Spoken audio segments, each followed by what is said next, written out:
Welcome, ladies and gentlemen. I am your host, Devontae Colonel, and welcome to another episode of the Inspired Challenge podcast.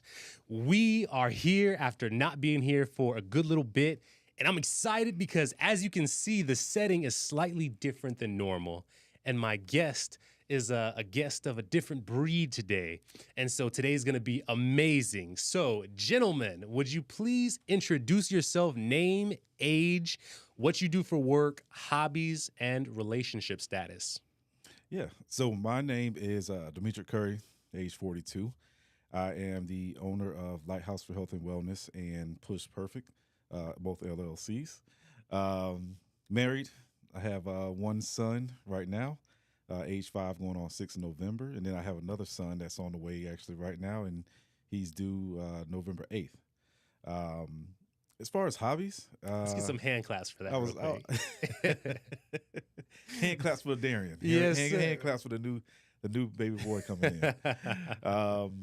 As far as hobbies, I would say just like to be around my church family. We have what's called a family group from our church. Nice. Where we're basically we're all about the same age, all have kids, all just kind of learning and doing life together.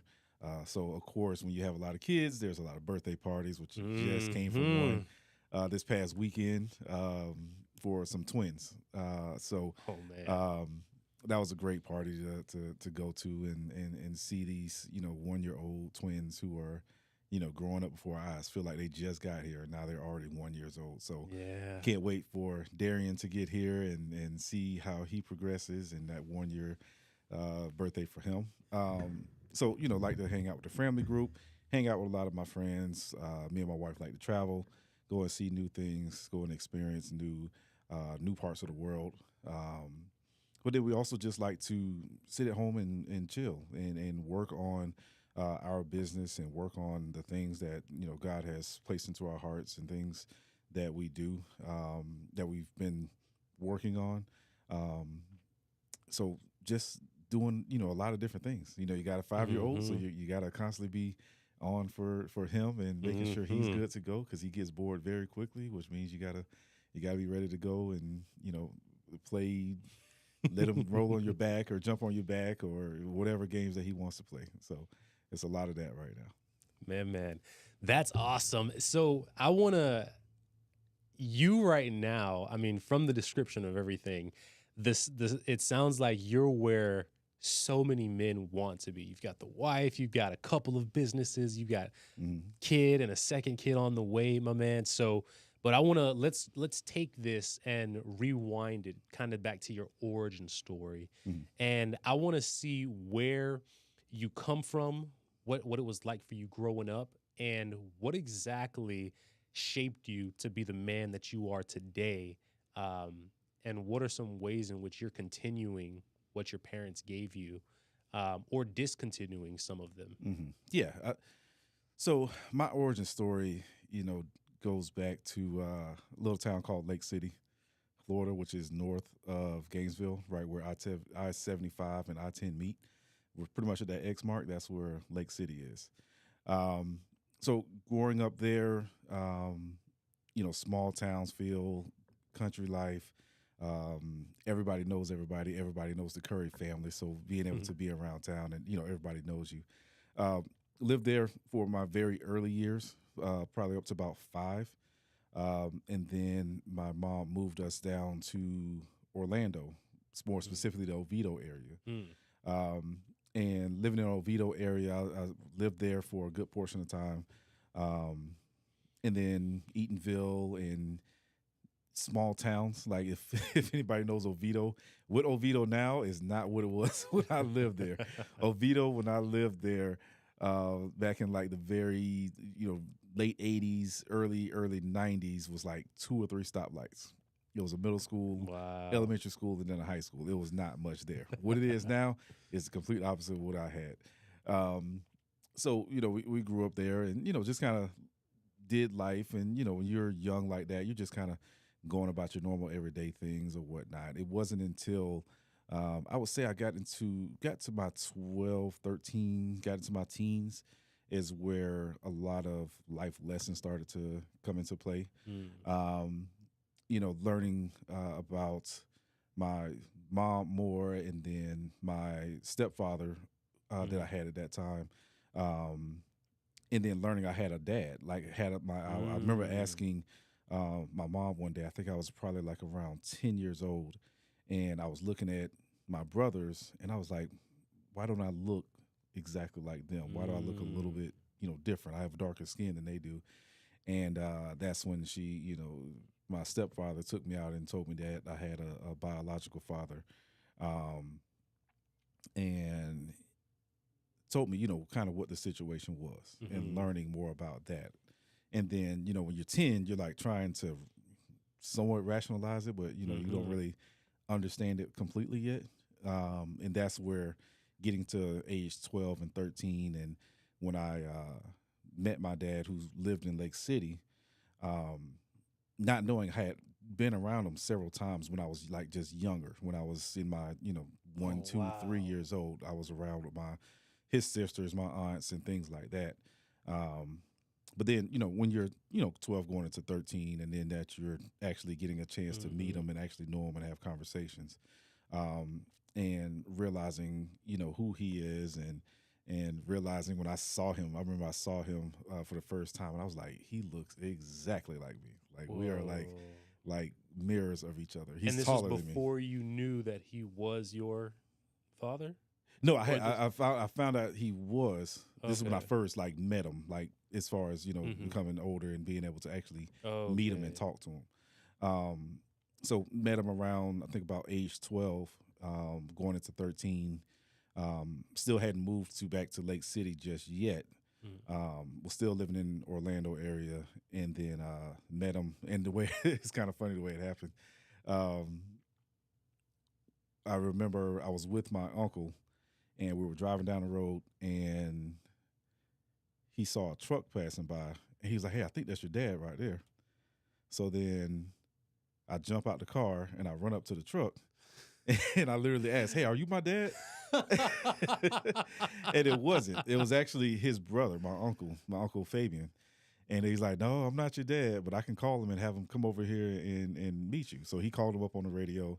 He came right over, and I got a chance to meet him. And he's just, seeing him at that time, like this tall guy, handsome because I'm handsome, and really, like just seeing this person who came off as like a bigger than life type person, like his Mhm. laugh, and just how he stood, and everything like that. So getting a chance to meet him at that time kind of put things in a different perspective for me, Mm. as far as who I was, and it kind of put me in the mindset to really learn more about him, Mhm. because I'm thinking, okay, well, one, I'm gonna be tall now because I'm looking at him. I'm like, oh, Mhm. he's like 6'2". I'm like at this time I'm like 5'5". So I'm like, okay, I'm definitely gonna be Oh, tall, man. which didn't happen thanks to my mom. Um, but it put me in the mind frame of, wow, I have this dad here that I've never met. I still have my stepdad who I love, and he's taking good care of me, and raised me and taught me a lot of things. Um, but it's definitely different when you have your biological father that you're able to sit and talk to and actually have a relationship with, and then learning that I had sisters, Mhm. which blew my mind. I was like, I have sisters. Wow. For most of my life, I've grown up with my two younger brothers, but now Mhm. I'm realizing I have an older sister and a younger sister as well on his side. So like being able to meet them and being able to see how they are, and realize what beautiful people they are, and how funny my older sister is, and what kind of caring people that they are, and trying to figure out my place within that side of the family as well. Mm. So it was a lot of learning, a lot of trying to figure things out, um, and and we ended up moving back to Lake City after my freshman year of high school. Moving back from Orlando, I was going to Edgewater High School at that time. Moved to back to Lake City. Every summer, my mom would send us to Lake City to stay with my grandmother and grandfather, and we'll be there from like the day that school ended to right the day before school got back in, and we would be at my grandmother's house, and we would have a blast. Like we did a lot of different things, and we learned a lot, and we had that good mix of city life during the school year, but then country life during the summertime. So it gave us a lot of balance to learn from two different areas and two different walks of life and different things like that. Um, and then going into high school, continuing to develop, continuing to grow and mature and learn from the different people around me now that I'm in a different school and everything, and learning from my father, and learning about him being a really good baseball player, and I was playing football at the time, and um, just kind of learning little parts of being a man and growing up and different things. And I learned that from not only from him but from my grandfather, from my uncles who were always around. I had a lot of positive male influences. Mm. Um, but as we'll get into, a lot of times I'm a visual learner, but I have to experience stuff at times as well. So people can kind of tell you things like, "Hey, don't do this because this is going to happen." And it's like, okay, well, let me just Mm. go through it a little bit just to see if you're actually telling the truth. So, um, but I would say as I continued to grow and saw how my grandparents lived and what their marriage life was like, and then seeing my uncles get married and what their marriage life is like, and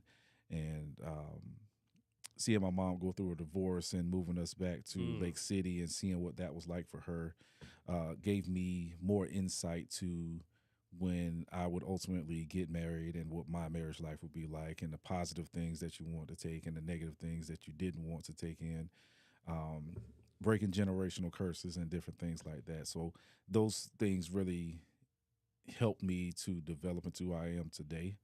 Um, you know, my grandfather is a deacon at our church back home in Lake City. So being able to, or having to go to church and do the Bible studies and do the youth Bible studies and all the different things has set a great framework for me Mhm. to be able to make sure I have God in my life and make sure um, that I do things the right way.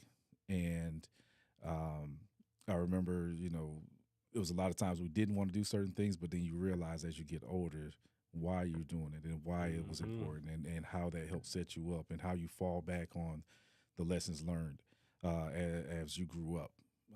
So I'm very happy about that. My mom had us in church all the time. She was a singer, so she was always singing Mm. in church as well. So we had a lot of great things that happened, but also a lot of things that weren't that great as well. Mhm.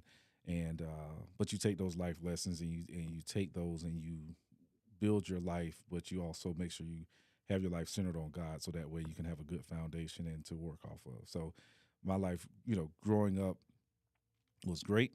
Went to college, went to a school in West Virginia for a year, played football, um, ended up leaving that school after a year, Mhm. going to Tallahassee, um, going to a community college. My brother-in-law at the time was playing football for Florida State, and I just remember him. We would go to the track and run at 12 o'clock, 1 o'clock in the morning, and we Wow. would just kind of go out there and have time to kind of just talk and just kind of help him work out and just run and different things like that. So I'm gonna take notes as you say things. I've been told I have a habit of interrupting guests, so I'm gonna take notes no, here. you're good. Um, and then at that point, he was like, "Why don't you just try to walk on? Like the coaches still remember you from high school. Why don't you go through the walk on process?" And ultimately did. Got onto the Florida State football team. Spent 2 years out there. Had a ton of fun. A lot of great guys that made it to the NFL. I can say that were teammates of mine and things like that.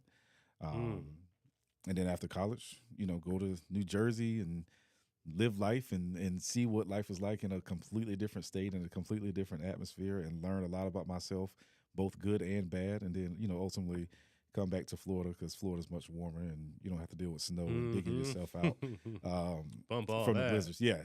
So but it was a lot of fun being able to live in Jersey, having access to New York, Philadelphia, DC, train ride away from whatever you want to go and do. So um, I had a lot of things that helped to shape me and to help make me into the person I am today with a lot of those experiences. Like I said, both good and bad, but it helps to build you up.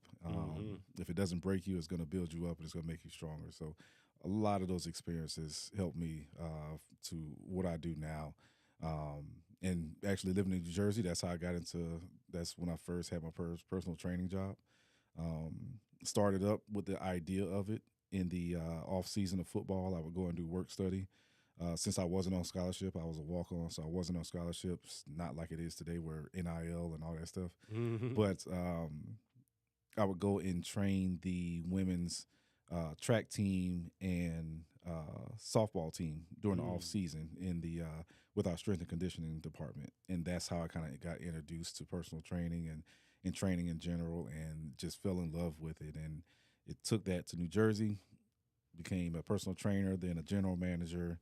And a PT manager, and loved what I did, but also I knew it was time for me to go back home and be around family, because I knew it was ultimately to raise a family. I wanted to be closer to my family and be around them, learn more, and be able to continue to develop and put myself in a position that I'm ultimately on today with my wife and my kid and everything that we're growing right now. My man, that is. Ooh, there's so many pieces to Yeah. get into with that as well, man. Didn't even get through all of it, but that's what we're going to start off with. Okay, sheesh. Well, I guess some pieces in there that I especially was curious about was, I mean, you mentioned that, like, that experience of coming to figure out that shift that happened for you, learning about father, stepfather, and all of that. Like, what does that actually look like in real time for you? Like, if you had to walk with someone through it who is going through that and explain to them and empathize with them, like, help me to have an understanding of how you played that out and what that looked like.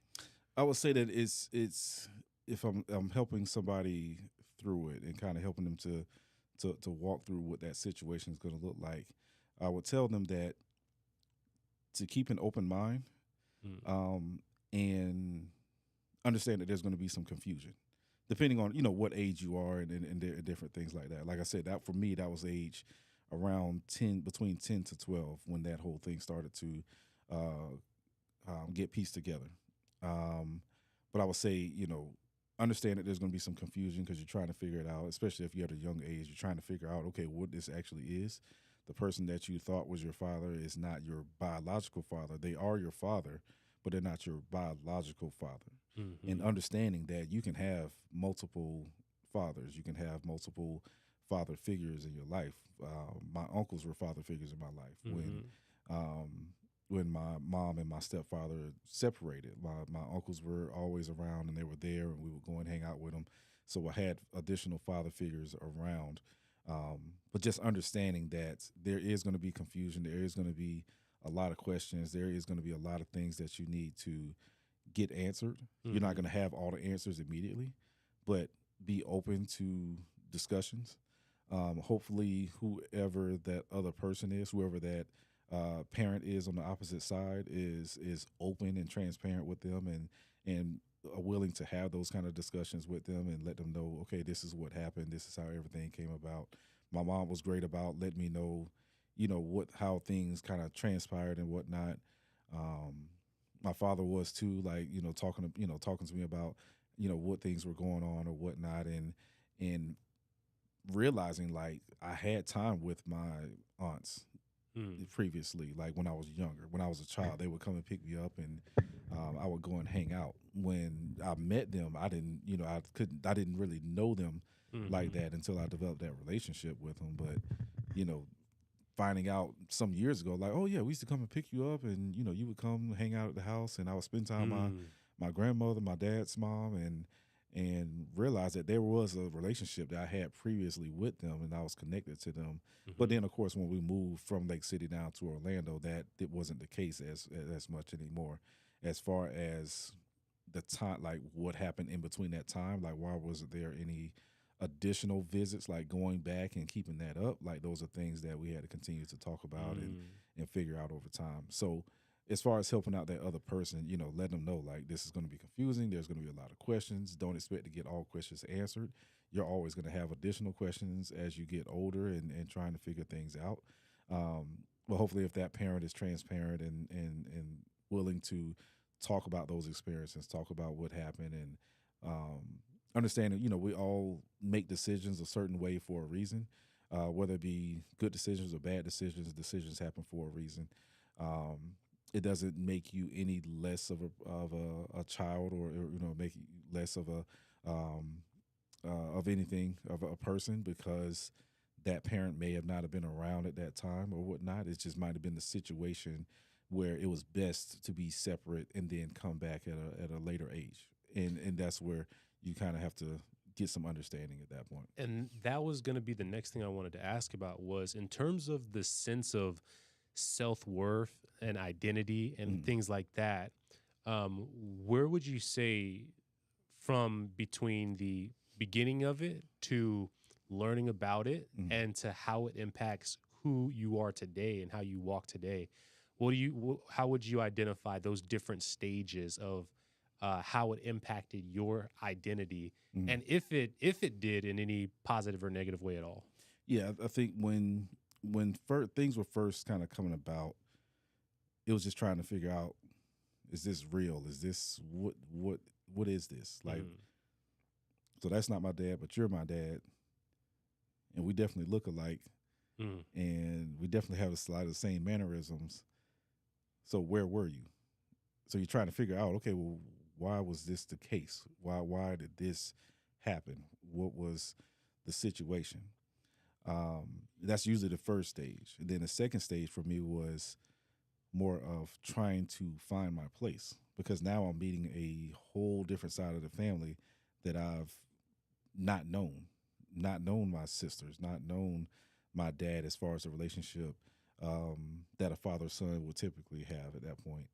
Um, Not knowing my aunts and my cousins and all these different people that I'm meeting I remember meeting them, everybody that I can best remember at a family reunion that we had at a lake one time, and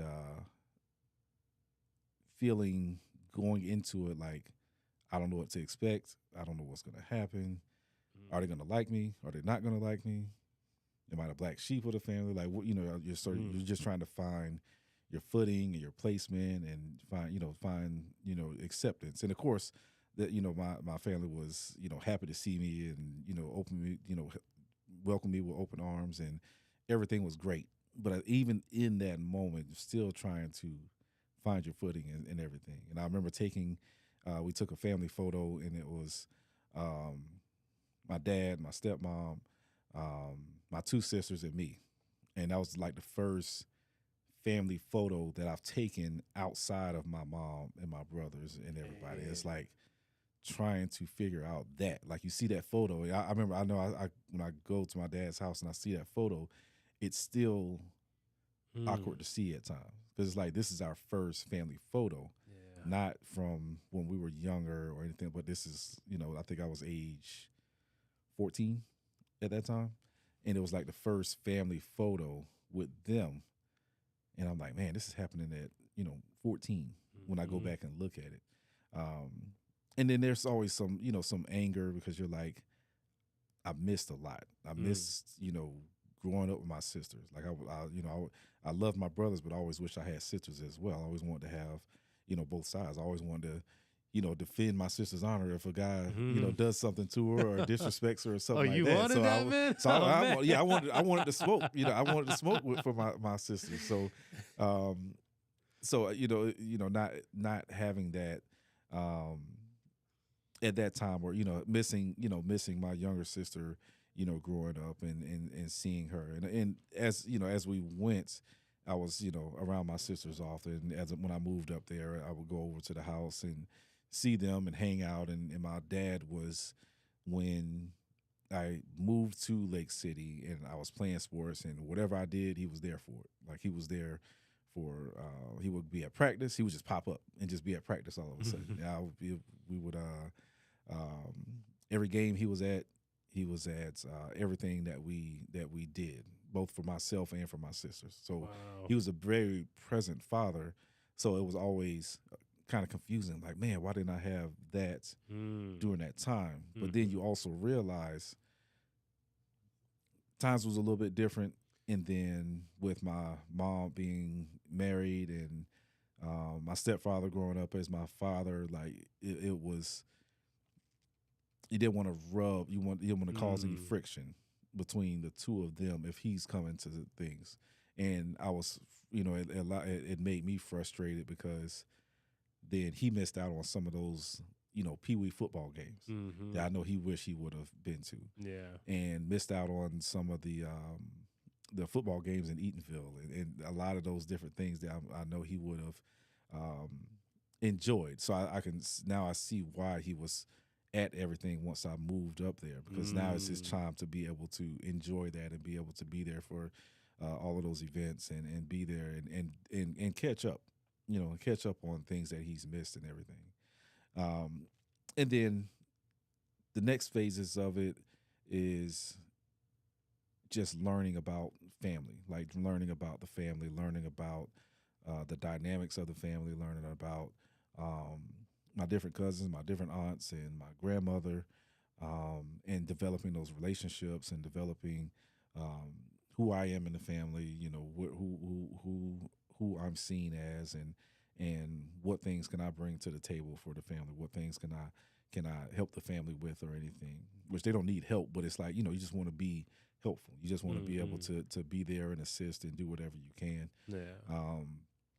Get to the point where when you walk in your grandmother's house, you don't feel weird, or get to the point where you go and you see a cousin that you hadn't seen in a long time, and it doesn't feel like I'm meeting somebody new or I'm meeting somebody just for the second or third time, and it's like still trying to build that relationship, getting to the point where those relationships feel more organic and they feel more like family compared to just being like people that I can go and hang out with or somebody that that we see often. I didn't want to be play cousins. I want to be actual cousins. We have a lot of friends that are like you call them your cousin, but they're not related, but they're just cousins because you guys are tight.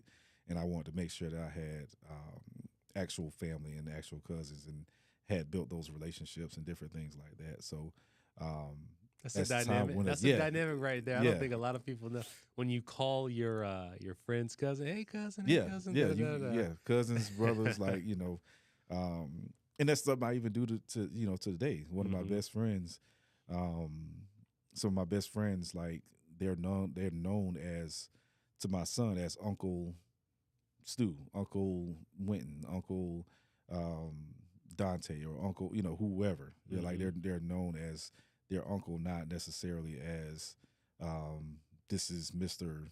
Yeah. Like I always didn't really like for I don't want my friends to be known as Mr. Whoever. Like I want to be up because I have a good family group and good friends, but I don't open it up to everybody at the same time. So like the people who are known as uncle or aunt this or aunt or uncle that, like those are the ones that are close and that I can confide in and I can talk to, and those are people that are family to us, and that I want my kids to know that you have a lot of family. Like you have people who are around you that are for you and that want to see you succeed and that are going to support you. Everybody doesn't have to be just a friend. Like everybody can be family.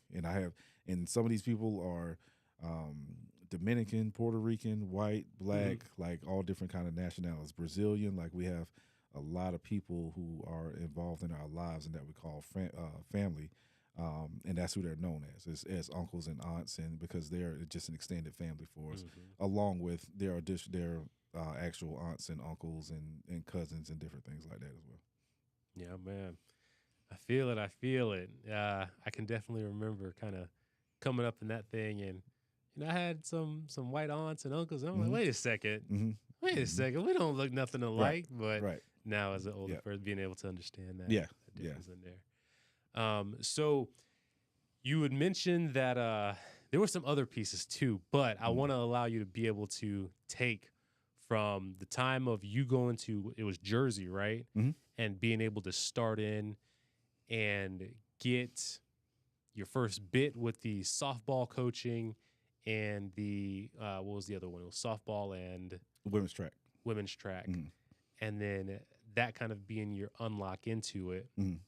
And was there? Did you ever practice any of your skills like with family, like first, or like because to go into those other positions first, Yeah. that's So this is the thing. So um, when you're at a school like Florida State, like there's a lot of training that goes on for any Division 1 or football in general or sports in mm-hmm, general. Like there's a lot of training that you end up having to do. For me, a lot of things tended to become very natural. Like it just made sense when I hmm, saw certain things. It wasn't like a question of why do I have to do this? Like I would do an activity, it would make sense because I could immediately point out, oh, this is going to do X, Y, and Z. If I'm jumping if I'm jumping on a Vertimax, then as the bands are, I'm jumping with the bands and it's pulling me down quickly, I'm bouncing off of it. Oh, this is going to help me to increase my explosion. It's going to help me to increase my vertical max, and it's going to help me in a lot of different ways. So a lot of things just made sense without really having to have it described or really having to um, get the full description. I was like, mm-hmm, oh, okay, that just makes sense.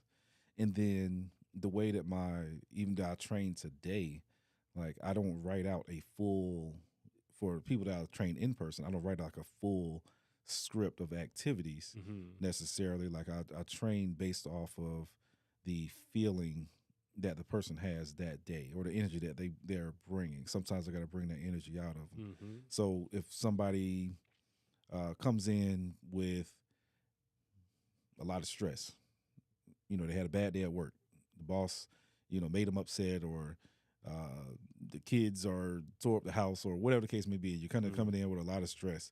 Instead of saying, okay, well, I want you to go warm up and we're going to do X, Y, and Z. Well, maybe that person needs to get some of that stress out first. So typically I would take them to the side. Okay, let's just go hit the heavy bag for about 5-10 minutes. Let's get some stress out, because Mm-hmm. if we don't get the stress out, your attention is not going to be there as much as it needs to be, because you're going to be either overly stressed or you're going to be thinking about too many things. Let's focus in. Let's hit the bag for a little while. Let's put on the hitting mitts and let's just kind of work on some combinations. Let's get some stress out. Once we get that stress out, then we can go in and get a good workout in. The goal of what they want to achieve is always in mind, but I don't have to have it where it's like, oh, well, we have to follow X, Y, and Z to the Mm-hmm. T. There's no variation. No, there's always variation. There's always um, ways that you can do things based off how the client, is kind of coming in or whatnot. Mm-hmm. So even with the softball and the women's track team, when they told me, hey, what we're going to have you do for your work study is you're going to work with the girls over here and you're going to help them. So we have the workouts already set up. I would follow the workout, show them the technique, make sure that their technique was right. But then I would have them do a couple of little extra things here and there that I thought that would help. Okay. Just, we're going to do squats, but I want you to knock out 10 body weight squat jumps right afterwards. Hmm. Just like little things here and there. Mm-hmm. And, of course I get in trouble for it because they were like, why are you going off script? I'm like, I'm not going off script. I'm just adding a little bit to it. But at the same time, they liked it because they were like, you're showing, signs of being able to develop and being able to help people and push people and be able Mm-hmm. to get the best out of them at the same time. And that's where that little itch, it just felt so natural. It was like, this is easy. Like Mm-hmm. it's easy to help people in this area. I felt, because it was so natural. Let's see if this is where I'm gonna go. I had already had the idea of being a personal athlete. I had already had the idea of being a personal trainer, Mm-hmm. but because I was majoring in exercise science, but I didn't really know what I wanted to do with it. I could have took the exercise science degree and went to be an athletic trainer. I could have, if you want to be a doctor, which I definitely didn't want to go and be a doctor. I didn't want to stay in school that long. Oh yeah, 12 But years plus. yeah, I was like, yeah, yeah. But there was, a lot of different things that I could have done with it. And then having that time doing work study, helping the women's softball and track team and training them and seeing how their bodies work. And these are, top notch athletes as well. Um, it just kind of completely opened the door for me. Like I had the door was cracked a little bit already with the idea, but having that experience completely opened the door, and it was like, yeah, this is what I want to do. Hmm. So, where I guess for you, in terms of you mentioned that your grandfather grew up, you guys growing up, he Hmm. ran a church in was it Lake City, yeah, Lake City, yeah, um, and so you growing up, that was where you grew up, where you kind of discovered your physicality, where you pieced together your identity in hmm between your fathers and all of that, where you hmm decided to go to school. So. Uh, were there ever any pieces from in terms of your grandfather and his influence and hmm things like that that you ever strayed away from that culture as you were coming up into these more adultish years, uh, where you kind of hit like a not a rebellious phase, but like discover what it is you're doing, what you're trying to do, how you're trying to proceed, where you kind of went away from that culture that you grew up in. Yeah, I would say first, you know, with my grandfather and how he was raised. Like, so in order to kind of give a good answer, you kind of have to learn more about my grandfather. Grandfather's a awesome man. Like Mm, he's one of those guys that got better as he got older. mm, Um, he's a man of faith. My great grandfather, um, Henry Curry Senior, um, he was 104 when he died. Um, wow. and That's amazing. yeah, and the Curry, like I said, the Curry family name, was known around town.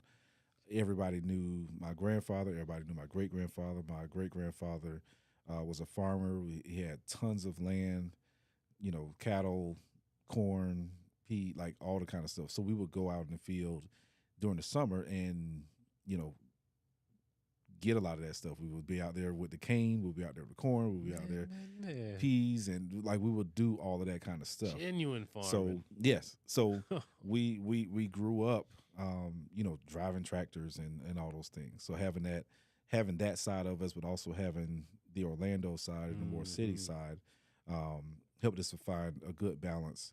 And then with him, one of the things that I saw is that my grandfather would leave for work at 7 o'clock in the morning each morning, and then he'd come over for lunch.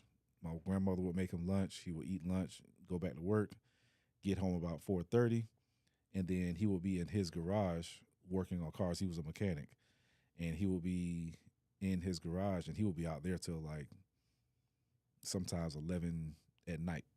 And I remember there were Wow. times that we would be out there, me and my brothers, and we'd be out there like having to like hold the light while he's under the car. We're trying to, he's trying to make sure he can see what he's doing and everything like that.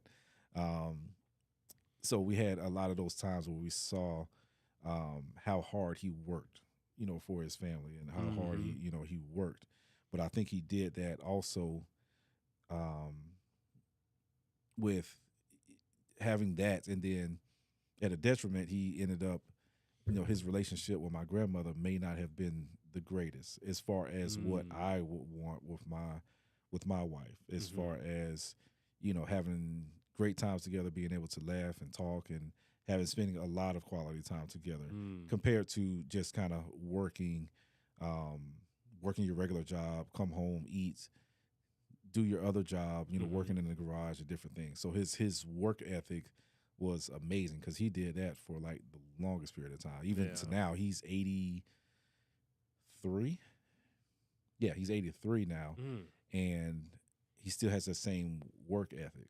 He, Mhm. you know, he go he's retired. He's been retired for like 20 something years now, but Mhm. he still has that same type work ethic, Mm. and he goes fishing a lot more often now. But I can give him a call and he can say, "Oh, I'm out here working on this, or I'm out here Mhm. doing this." But he's going, he's out doing a lot more fishing, enjoying his life, and now spending more time with my grandmother.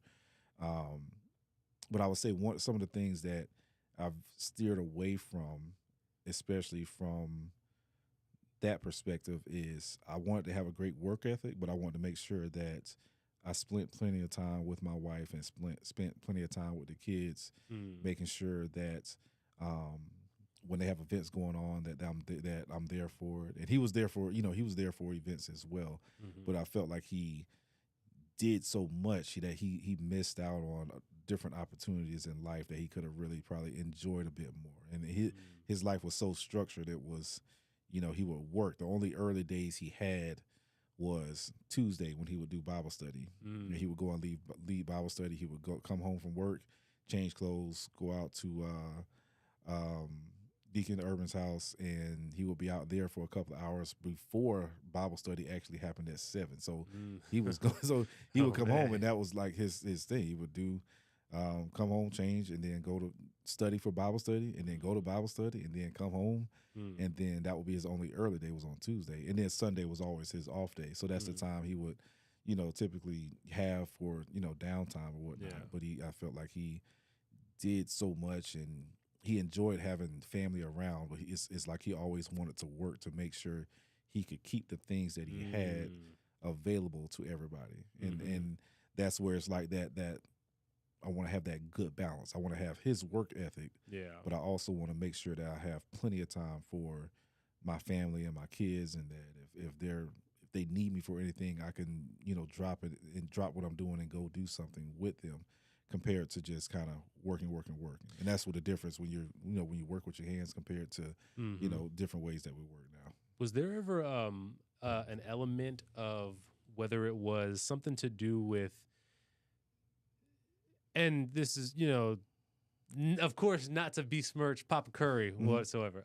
Do you think that there was any element of present in body, but not necessarily present in mind or emotionally there? I know that's kind of a modern conversation that we have now. Definitely so. I remember talking to my grandmother about it, because I was like, Grandma, why does Granddad always just work, and you just stay at home and you just kind of take care of the kids and, cook and clean and different things like that. And that's just how they were set up. That's kind of how they were raised. That's just the setup they had. My grandfather wanted her to just stay home, take care of the kids. He would make all the money. And that's just the setup that they had. That's just what they decided that they wanted their life to be. My grandmother was the one who knew, all the things with my uncles and my mom and everything like that. Like she was the one that that would know the news before my grandfather would. Oh, okay. At that point. And that was just the relationship, and that's just kind of like how they set up their life. But I see now that there's more connection with them now compared to when they were younger. Yeah. Like it's amazing that when they got into their 60s, and I always tell my grandmother this, like when my grandfather retired, my grandmother retired at the same time. Because you could see how when he retired and he wasn't working as much and he was kind of taking a little bit more downtime, like she wasn't up cooking as much. She was like, now she would kind of make him do some of the in-home stuff where he would typically do, nothing in home. And she would do all that. Now it's a little bit more of a balance where sometimes he goes and cooks for her, makes breakfast for him and her and my aunt. My aunt is mentally handicapped, and she stays with them, and then my mom has her as well. So it's kind of like joint custody where my aunt goes back and forth. But now that they're in their 80s, it's harder to keep up with that situation. So my mom helps out a great deal. But you see how my grandmother's like, all right, well, if you're hungry, you got to cook some, or you got to go pick something up, or whatever the case may be. She'd be like, honey, I'm hungry. She'd be like, okay, do something about it then. Yeah, exactly. So now it's not so much like, now my grandmother's kind of retired. Like she'll cook when, everybody's coming to town or something like that. But just general everyday type thing, like it's a little bit more of a balance between them now. My grandfather do more stuff around the house and everything to help her out. She has, she's not as mobile as she used to be, so he has to kind of step up. And my grandfather thinks he's still like 40. So like when he's going downstairs, I saw this a couple of weeks ago, or back in May, he's going downstairs and he's almost jogging down the steps. Like I'm like, man, Granddad, you're 83. What are we doing? Come on, man. Crazy. So my grandfather thinks he's still young, but he's definitely, he's young at heart, and he has a lot of fun with us and my uncles and everything. So he's in a good place. So I think that now he realizes like all the time that he's going and fishing and spending with his sons. These are some additional things he probably could have did Mm-hmm. beforehand to probably have some more experiences. But he's blessed to be able to live this long to be able to do it now. So that's one of the great things about it. There is an astounding level of health that you have described your grandfather as having. Mm, And like um that quality of health nowadays seems like it would be hard to imagine someone being that 83 years old mm-hmm, that is able to handle themselves physically. mm-hmm. What do you think contributes to that in terms of just diet, physicality, spiritual? Like, how is he able to be that level? Country living. Mm. I would say country living. So, um, on top of being a mechanic and working all the hours that he did, he would Hmm. also go out and work in the field in my grandfather's uh, farm, Hmm. and still does that to this day. Like he still grows corn, not corn, but Mm. cane, and then grinds the cane up and makes his own syrup. And he does that Okay. every single year. He still does a lot of the same things. Like Hmm. I remember with we would have watermelon season, and my uncle would get a 18-wheeler truck full of watermelons, and we would be outside, Mm. tossing watermelons. And I mean like Wow. a line of us. It would be a couple of my uncles, myself, and it would be like a line of us, and we're just passing watermelons, unloading Mm. watermelons off of this truck. So like it's little things like that that you do helps you with your work ethic, but it also keeps you physically fit without even really having to work out because Right. you're working your core, you're working all these muscles, your back muscles and all these things just unloading watermelons at this Hmm. point. So a lot of the activities that he did between working on cars and then being active and just being outside, um, doing farming activities and being active with he has a couple of homes that he rents out, so being active doing some things, so he's always just been active but not to where he's breaking down his body Yeah. because he still eats, he eats primarily good foods. Like Hmm. a lot of foods that he eats is food that are that my grandmother would prepare. Mm. So it's a lot of home cooked meals, not a Dope. lot of junk meals, not a lot of fast food, not like his foods, especially when he was younger, um, through his sixties, were all foods that he just ate from the table. Mm. Things that we would grow, and my grandmother would make them. Between the peas and we Nice. had our own chicken coop, so we had Oh eggs and chickens man, and all that kind of what? stuff. So a lot of things, farm to table is how we grew up and what he ate. So I think Jeez. his body is just infused with a lot of that stuff, and that's what helps him to stay Hmm. active and helps him to stay, young at heart and not having heart disease and all these Man different wasn't things. door dashing and Uber No, Eatsing all the it time, wasn't. It and wasn't none of that. You wouldn't see a wow, lot of wow, pizza at the house or anything like that. It was literally, home cooked meals on a regular basis, um, and having that helped him to, I believe, helped that country living helped him to keep his body strong because he's not having a lot of different preservatives. He's everything he's eating is from farm to table, um, and then of course now that they're older, like they're not as mobile, so some things that they are getting are fast food, but his hmm, body was from years and years and years was all fresh stuff, so that helped him yeah, to stay active, and I think it's the reason that um, a lot of members of my family tend to have a very long life. Like mm, I said, my great grandfather, he was hmm, 104. which is He lived through insane. three different centuries. He was born in 1898 and died in 2002. No So actually no, way. 2003. Excuse me. So That's he lived through amazing. three He different saw centuries. like the change of Hmm. from Yep, segregation and he was there everything for all of that. He was in into World War I. into He was a veteran. Nam and He saw all of that kind of stuff. And my great grandmother, when she passed away, she was 96. Like I said, my grandfather's wow. 83. My grandmother just turned 80. Um, and even on my dad's side, like a lot of family members tend to live a long time. So our family is full of people who, you know, tend to eat a lot of good food and different things Mm-hmm. like that. And then, you know, we're just a blessed family that tends to, you know, live a good portion of our lives to see, you know, a great grandmother. Mm-hmm. My son, my wife's great grandmother, who's 95, I believe, is still here. So my son is able to see his great great grandmother. Mm. Like, how many people can say that they get a chance to talk and play with their Yeah. great great grandmother? Yeah, You that's know what I'm saying? wild. So we're families that are blessed to, you know, to live for And there's just so extended much amounts of time. wisdom going Hmm. from all these Yeah, generations and yeah.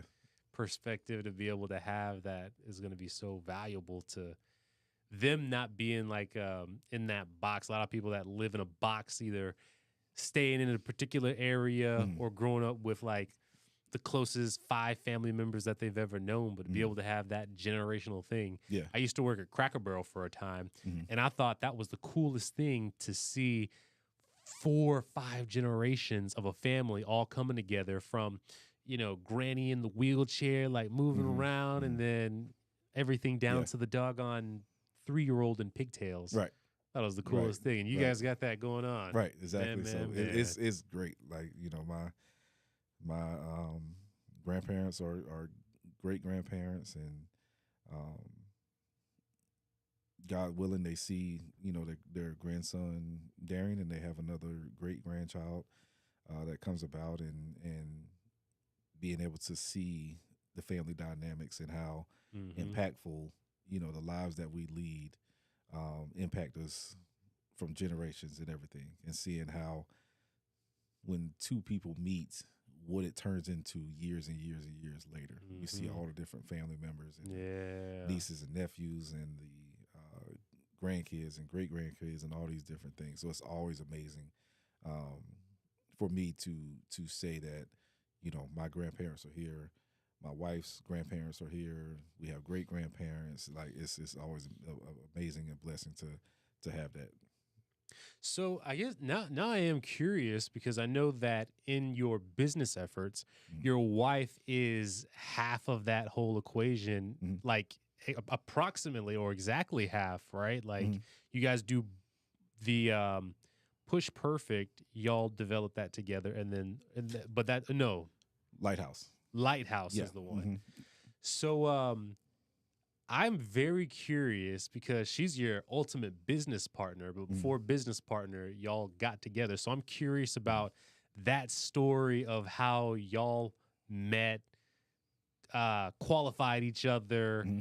and then I mean, you said that her grandparents are still alive and great grandparents as well. Yeah, she has a great grandmother that's still around.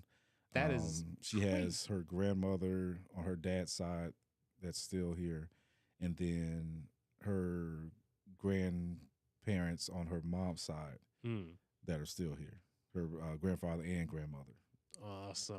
and a step Man. and another grandmother. So yeah, we got a lot of grandparents that are still with us. So you guys represent something pretty wild in that there's this multi-generational thing. Like I Mm-hmm. consider my family, for example, and I have one set of grandparents, Mm-hmm. but one is like a step grandparent, Mm-hmm. and then on the other side, it's one grandparent, and on each side, there's a dead grandfather Mm-hmm. on both sides, actually, Mm-hmm. and no great grandparents. So for y'all to have two different sets of family Mm-hmm. that both have great grandparents still alive, Mm-hmm. like that is, I mean, that's another. So Yeah. how did y'all even meet, and what was y'all's kind of story into uh marriage, courtship, Yeah. marriage, and then business partnership? Yeah. So um, me and her were actually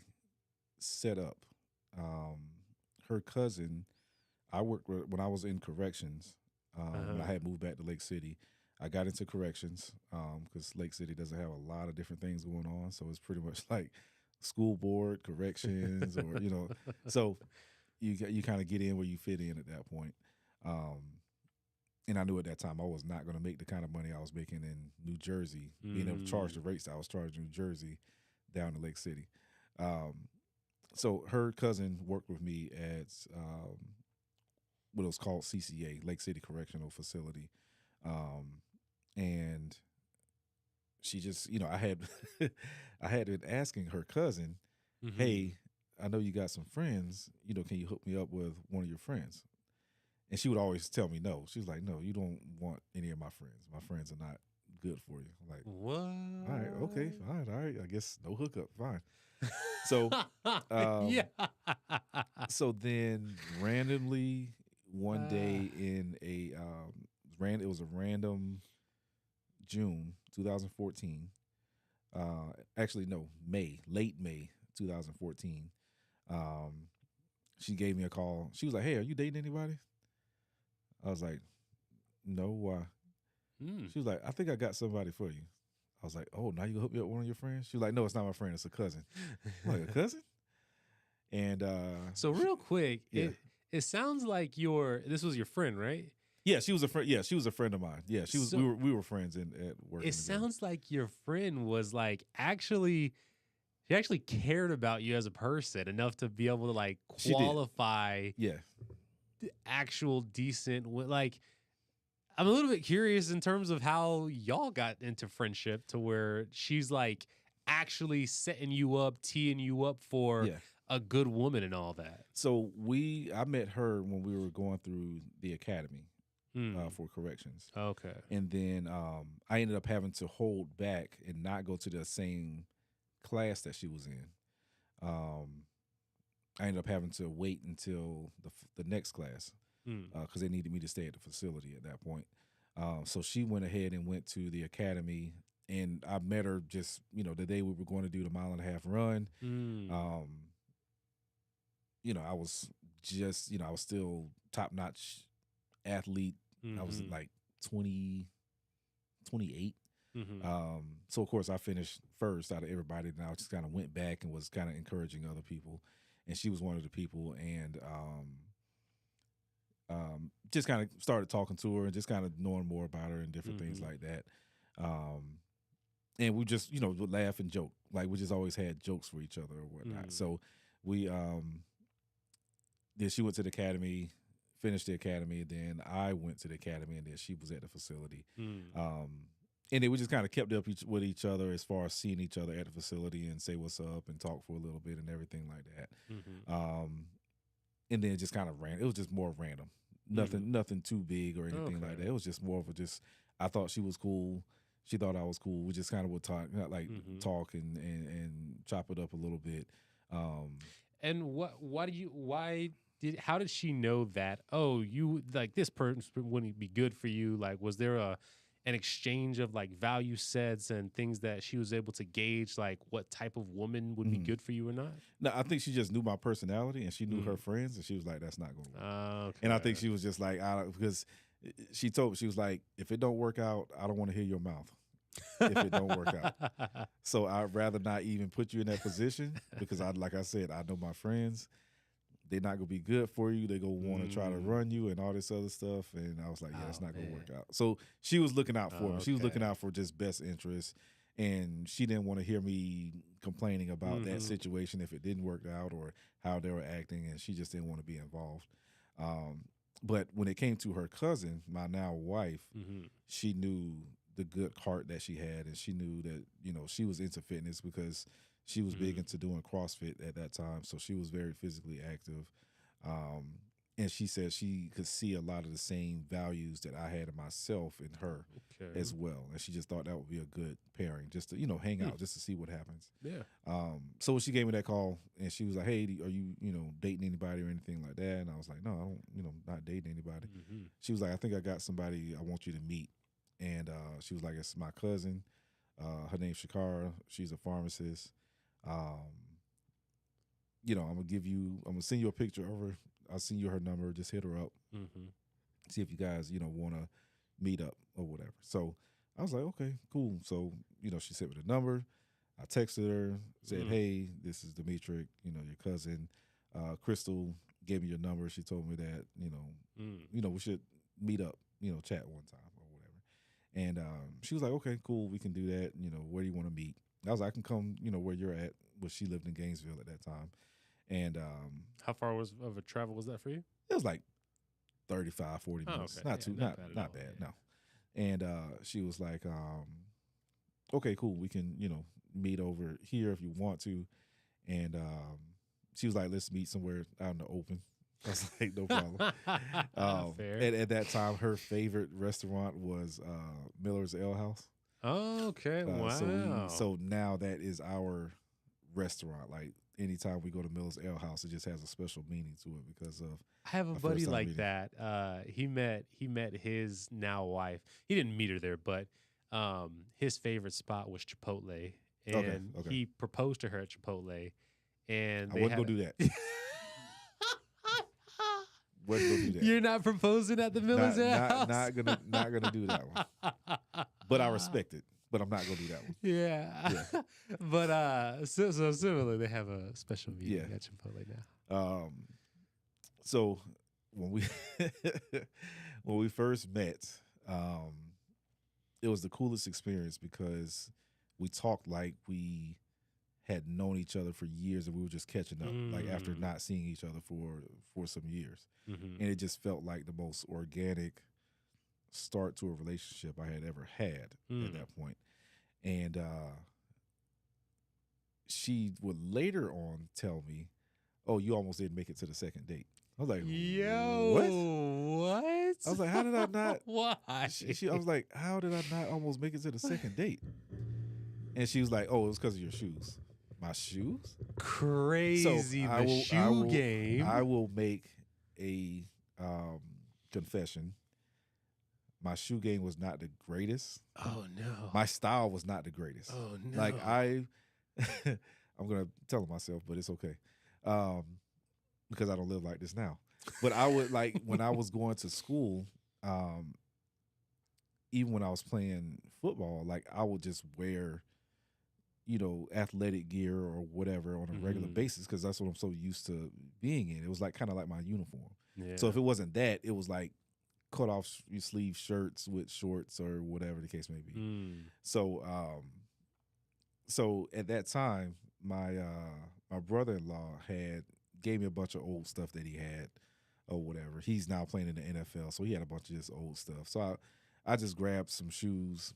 I had on she hates to this day button-up shirts that are not buttoned up, like the full button-down shirt. But if you have like just a t-shirt on under it and then it just being open, she hates that with a Are we passion. talking like 4 buttons? Or are we talking No, like the full. Like, would she hate this? No, she's fine with that. I'm talking about Okay. like the full, like how your shirt is right now. Yeah. If you had on just a t-shirt, but you opened Mark, it all switch the to me way real up, quick. Switch to me real quick. So okay, so this right here. that's fine. Yeah, that's perfect. This is fine in Yeah, her that's book. that's great. Okay. But if you had on, like, let's say you got a t-shirt on under that. Okay. If you opened that all the way up and your shirt was just pulled out, Yeah. and your shirt was all the way open, and you just had like just a regular t-shirt on, she hates that. Okay. She Okay. hates So that completely. fully open, Right. hated. Right. Yeah. 3 buttons, hate. Eh. It's like, It's like, why are you doing that? Cutting it Like- close, like, buddy. why- Like, what's the point of finish it up. Right. Okay. But if you take it all the way down, yeah, she's pretty much done. So it was. I walked in. I had on some jeans. I had on I think I had like a green.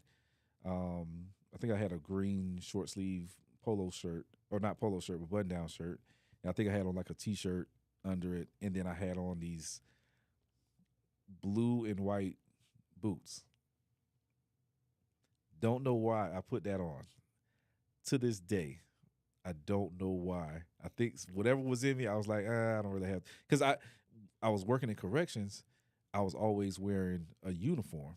I was working overtime, so I was constantly there. So I didn't really spend money on clothes like that or anything like that.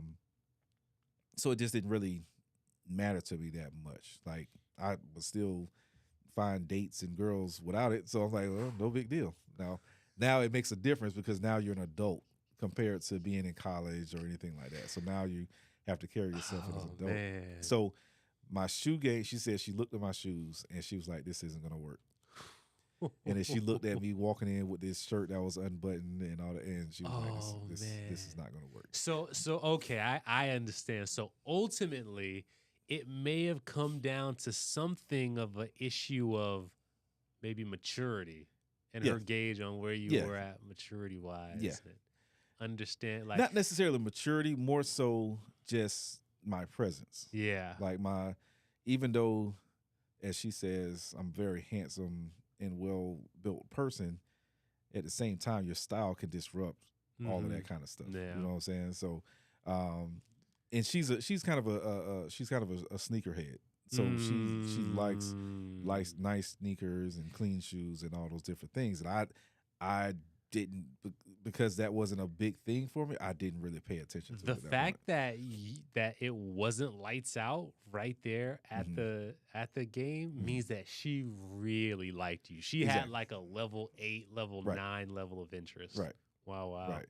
I think that because of the conversation that we had and just the way it felt so organic, Mm-hmm. that it made it available to look past those things. Those things can be fixed. Yeah. All that kind of stuff can be worked on. And shout But you out to can't. her too for the fact that she recognized Yeah, those things could and be I mess fixed. with her all the time because I'm like, hey man, I almost didn't make it. Like I almost didn't make the cut. Like I was definitely on that NFL roster with that final cut going into the weekend. Am I going to be on the roster or not? I was definitely. I almost didn't make the full 52. So, but she chose to keep me in the game, and it's been great ever since, and she's been very impactful. So going from that date, that first time meeting, met her.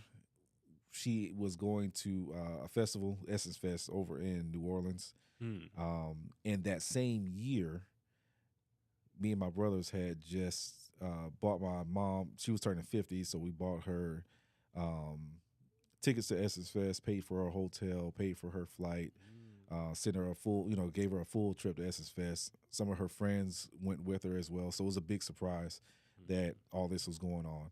Nice. So she was going to Essence Fest at the same time that my mom was going to Essence Fest. They didn't know each other, didn't see each other or anything like that, but it was just funny how, at the same time that she was going to Essence Fest, that my mom was going to be there as well. So then I found myself, I think we met up one more time before actually, no, I'm wrong. We met that one time, then she went to Essence Fest and then came back. And I remember during that time that she was gone, like I was actually missing her. I was like, man, I can't wait for her to get back. Like I'm looking forward to her return trip. Like, I'm kind of, messaging her and checking up, see how, how the festival's going and everything like that. But like during that time, I'm like, man, I can't wait for her to come back, because it was like such an organic and conversation and just kind of meeting. I was looking forward to more of it at that point.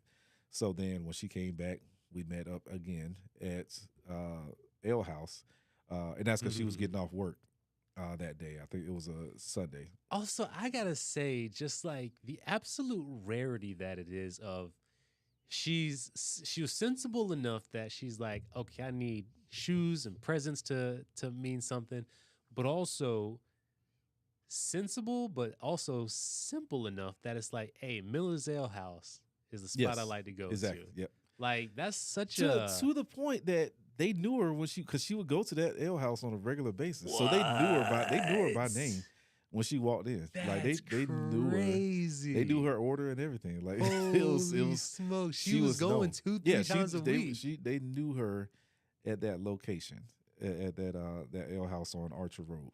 Wow.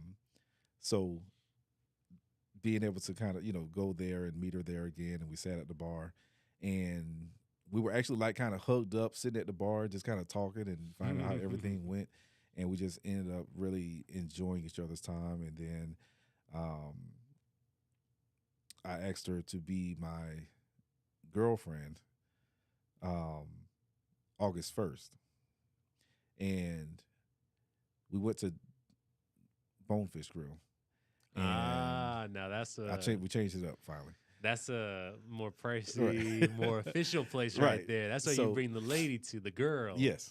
So we went to Bonefish Grill, and we're sitting there eating, and I asked her to be my girlfriend that day. Before that, she had met my family in July. Oh. Like she met my entire family in July. So like wow. Literally we had only been talking for like a month, and Mm. then she met my family in July when we had a little family get together down in Clearwater. So she met my uncles and my grandmother and my grandfather and mom and and brothers and everything. So she met all of them at the same time, and they loved her Oh. to death from get go. To this day, ever since then, I would say that they love her more than me now. Like they're more excited to hear her than they are me. So I'm just like, all right, well, it is what it is. No big deal no more. So then Feel that that day, pain, man. I know yeah, my dad likes my wife more than yeah, me. it's like, okay, well, if that's what it is, I guess, you're done with me. No biggie. Oh, man. So, excuse me. So on the August 1st, asked her to be my girlfriend and didn't realize how special that was for her because that's actually her parents' anniversary as well. No Didn't know that at all. way. It's just how it happened. So now, it's August What? 1st is like now that special day that we can remember that we first kind of became official, but it's Mhm. also her parents' anniversary as well. Wow.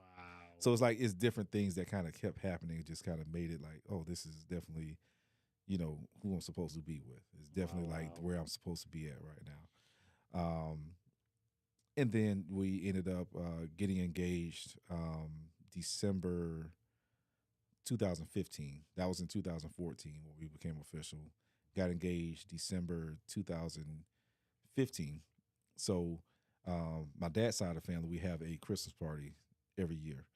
Um, so what I did is I told her parents and my mom, "Hey, I'm going to propose the car on at the party." We drove in that day, and I told them, be there at around 8 or so. Um, I wish I had that video. I'd have had you play it. Um, Mm. but um, my sister's boyfriend, because he would usually DJ the parties and everything, and told him what I was doing. So I was like, "Hey, play this song. I'm going to invite her to dance."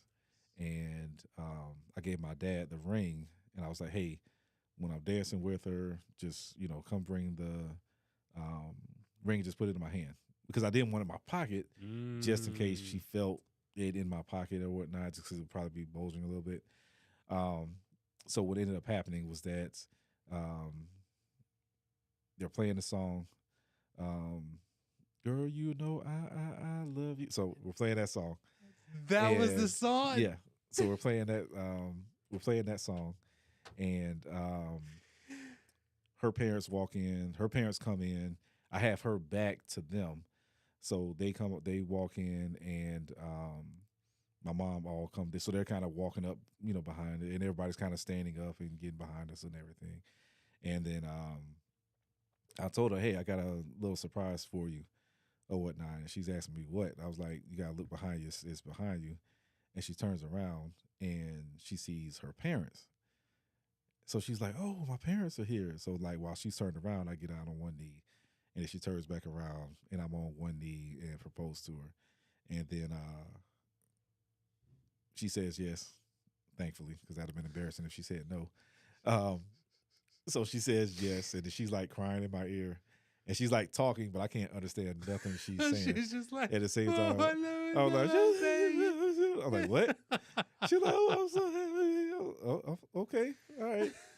So that's how we got engaged, and then we got married in April 2016.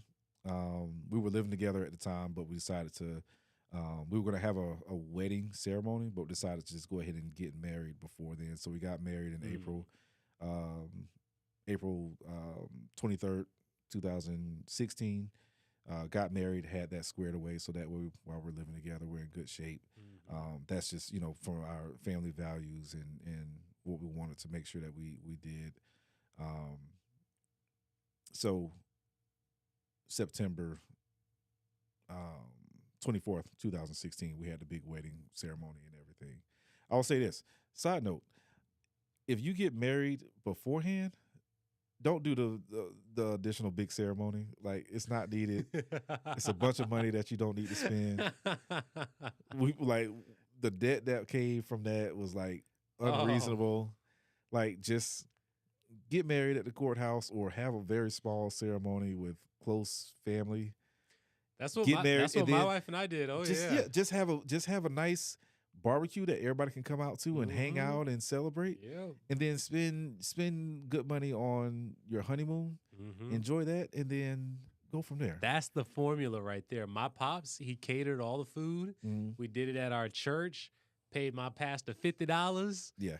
And then everybody that attended the party chipped in for our honeymoon. See, now this is the thing. So both of her parents are pastors. Huh. So her dad Wow. was there. The pastor from my grandparents' church was the other, and then her pastor from her church in Gainesville. So we had 3 pastors up there. Her dad, the pastor, Pastor Darrell, and then Pastor Carlisle. Were the 3 pastors. One did the prayer. One, they kind of did different things. But we actually got married on the steps at her parents' house. So we were already married. They did the ceremony and everything like that. So we were good to go. If I could have left it at that, that'd have been great. Probably had a lot more money left over. But we didn't. And the party, we realized that the wedding and the party was for everybody else. Because Yep. like I don't remember eating at the party. Everything was almost kind of a blur. Everybody still talks about that wedding to this day. They always talk about how much Really? fun they had. We were supposed to do 125 people, and it ended up being like 223 people Oh my goodness. the day of. I'm like, and all the stuff was catered, and I'm like, oh.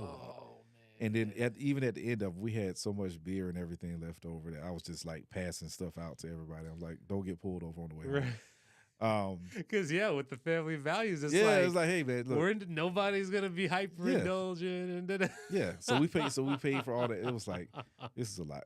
And her parents paid for like a lot of stuff. Like they really took up a lot of that stuff. But even then, we still like paying for our honeymoon and all that stuff. So we get married, and about 2018, we're discussing, what we want to do with our lives and what do we want to do. We knew we wanted to start a business. We knew we had things that we brought to the table. My fitness side and her pharmaceutical side, and her passion for teaching people, especially with diabetes and hypertension and different things like that. And we want to help people to get off of medications, especially those that are related to your diet and just activity level and just kind of taking care of yourself. So we're like, why don't we just start a health and wellness company? Something that we can do. We had a vision board set up on all the different things we wanted to achieve. The hardest part was coming down with a solid name for the company. So there was a older couple at our church, and Joe and Mary, and we would see them like they were just like a wonderful couple that we would see, and we would go over to their house and have dinner, and I remember they have a couple of kids that live in South Carolina, and they would go up there and visit and stay with the grandkids and have fun and different things like that. And she would always call us her little lighthouses when she would see us, because she said we always had a light around us when we walked in, and she would always call us her little lighthouses. And then when she came back from her trip one time, she brought us a little figurine lighthouse, a little blue one.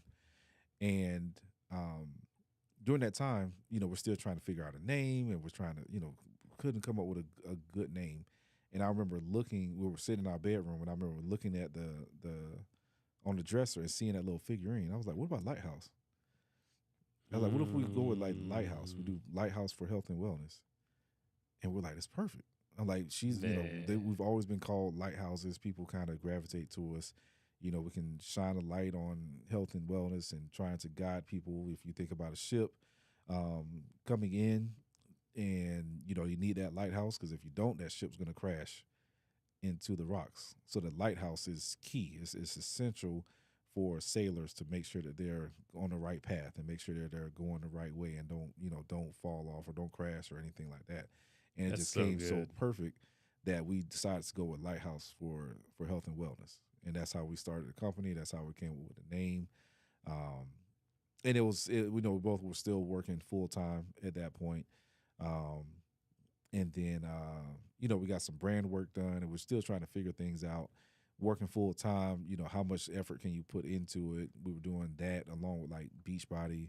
We were doing like Hmm. Beachbody coaching and things like that. So we're trying to kind of build up, but we don't really have a game plan or whatever. Um, and then we go into 2018, late 2018, and the wife is getting ready for a show, which are like she wants to train to do a show. So we had got in Mm. like peak physical position. Um, she wanted to get on stage and compete. I said I was going to compete at the next year's event Oh for snap! Beachbody. So we were like ready, like okay, we've gotten in good shape. Um, and then 2019, um, I ended up getting her pregnant. So that stopped all that progress at that point. Um, so we went from, hey, we're going to get ready to compete and do some shows to, Oh hey, we need to man, put all together the this crib. cutting for no Yeah. reason. All this cutting, all this, we were like up at 5 o'clock in the Oh morning, get man. our workout done. We would go and run for about 30 minutes outside. Like we were in it. Like we were eating chicken and rice and veggies and 6 meals a day and all these different things. And then we found out Donnie's coming. And that pretty much stopped progress on all that stuff. Dog. So so we kind of go through that. COVID hits, of course. I get laid off from my job at Enterprise. I work at Northwestern Mutual for about a year. Just realized that wasn't Mm. what I wanted to do with my life, not where I wanted to be at. So we end up leaving that position and realizing that God works things out because He wants you. He has something that He needs you to do. There's an assignment, and that's where it was like I need to work full time on the business. Mm. Like He gave us this business, but we're not doing it full time because we're still doing so much other stuff full Yeah. time. And it was like, okay, I need you to do this full time because I charge you with this. I need you to focus on, Mm. what I have for you and the great things that's going to come about. You know, people have called you their lighthouses. I need you to walk in that purpose and do Mm. the things that I've designed you for. And Mm. that's what we started doing, in 20 late 2021, we decided that I was going to work on a business full time. She was going to continue to work her job because her job was, she had her job and everything was going fine, and she was making good money there. So everything was kind of staying afloat from that position. So it was like, okay, if I do this full time, we'll work on building the business and we'll get to the position that we need to be in.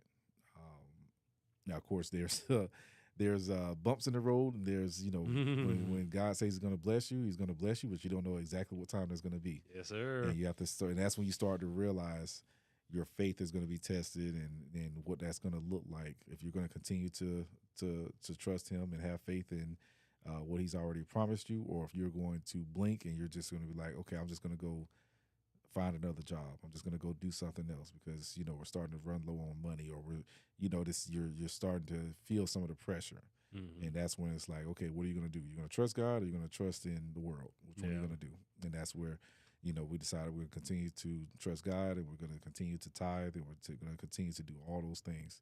And God has kept us and held us down every step of the way to the Mm. point where even when we feel like we have pressure from finances, we still do vacations. We still go on trips. We're going to Mm. Destin in a couple of weeks. Like we still do all the things that we want to do. We went to Jamaica last year. Like we still do all the things. Haven't missed on anything. Nothing's been no missed payments on anything. Everything has been squared away. People have Wow. either blessed us with things randomly. The guy that Jared, who did my logo for Push Perfect, Mm. he just came up to me and was like, "Hey, God told me to bless you with a branding package, so I'm going to design your logo for your business that you got coming up. Wow. And he did that free of charge. And he did this quickly. Like we got like he put together some stuff. I told him kind of where I was looking at it with, as far as being simple and um where it just stands out, where if you see even just the top part, you know what it is. I told him I wanted to be just like Target or one of these other companies where you just see the symbol and you know exactly what it is. You don't have to even read a name. So we've been God has been gracious to us and kept us, every step of the way. And as we continue to grow and we have our additional businesses, she has Mindset Push LLC, and then I have Push Perfect LLC, and she's growing her side, I'm growing this side, and then we have Lighthouse for Health and Wellness as the parent company, and we're just continuing to thrive and move forward from there. Man. That's amazing, brother. That's amazing. Mark, were you able to find the hand claps over there? Yeah. So, man, just being able to see y'all's faithfulness in that. I guess I have a curiosity to know when was one of the more challenging points of whether it was just starting up or in the midst of things when maybe it looked like opportunity was coming, presenting itself, that you actually ended up realizing, oh, it's not quite that time yet? Like, what's been some of the most challenging part of y'all's walk with trying to make the lighthouse and everything that falls underneath it prosperous? I think some of the parts that's been challenging is that when we're still flesh, we still have our feelings and emotions and different things like that. We still don't want to struggle. You want to be able to live life fruitfully and be able to enjoy life and be able to do all those different things. One of the biggest pressures in any marriage is always going to be, finances and things like that. And I've had different opportunities to, even while working this business, like take a different job, take a role that will pay me a great salary.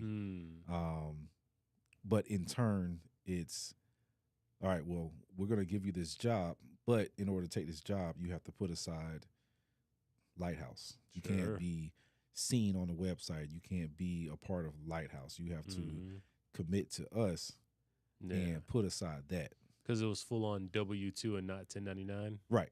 Yeah. So it was pretty. It was a salary position and everything like that.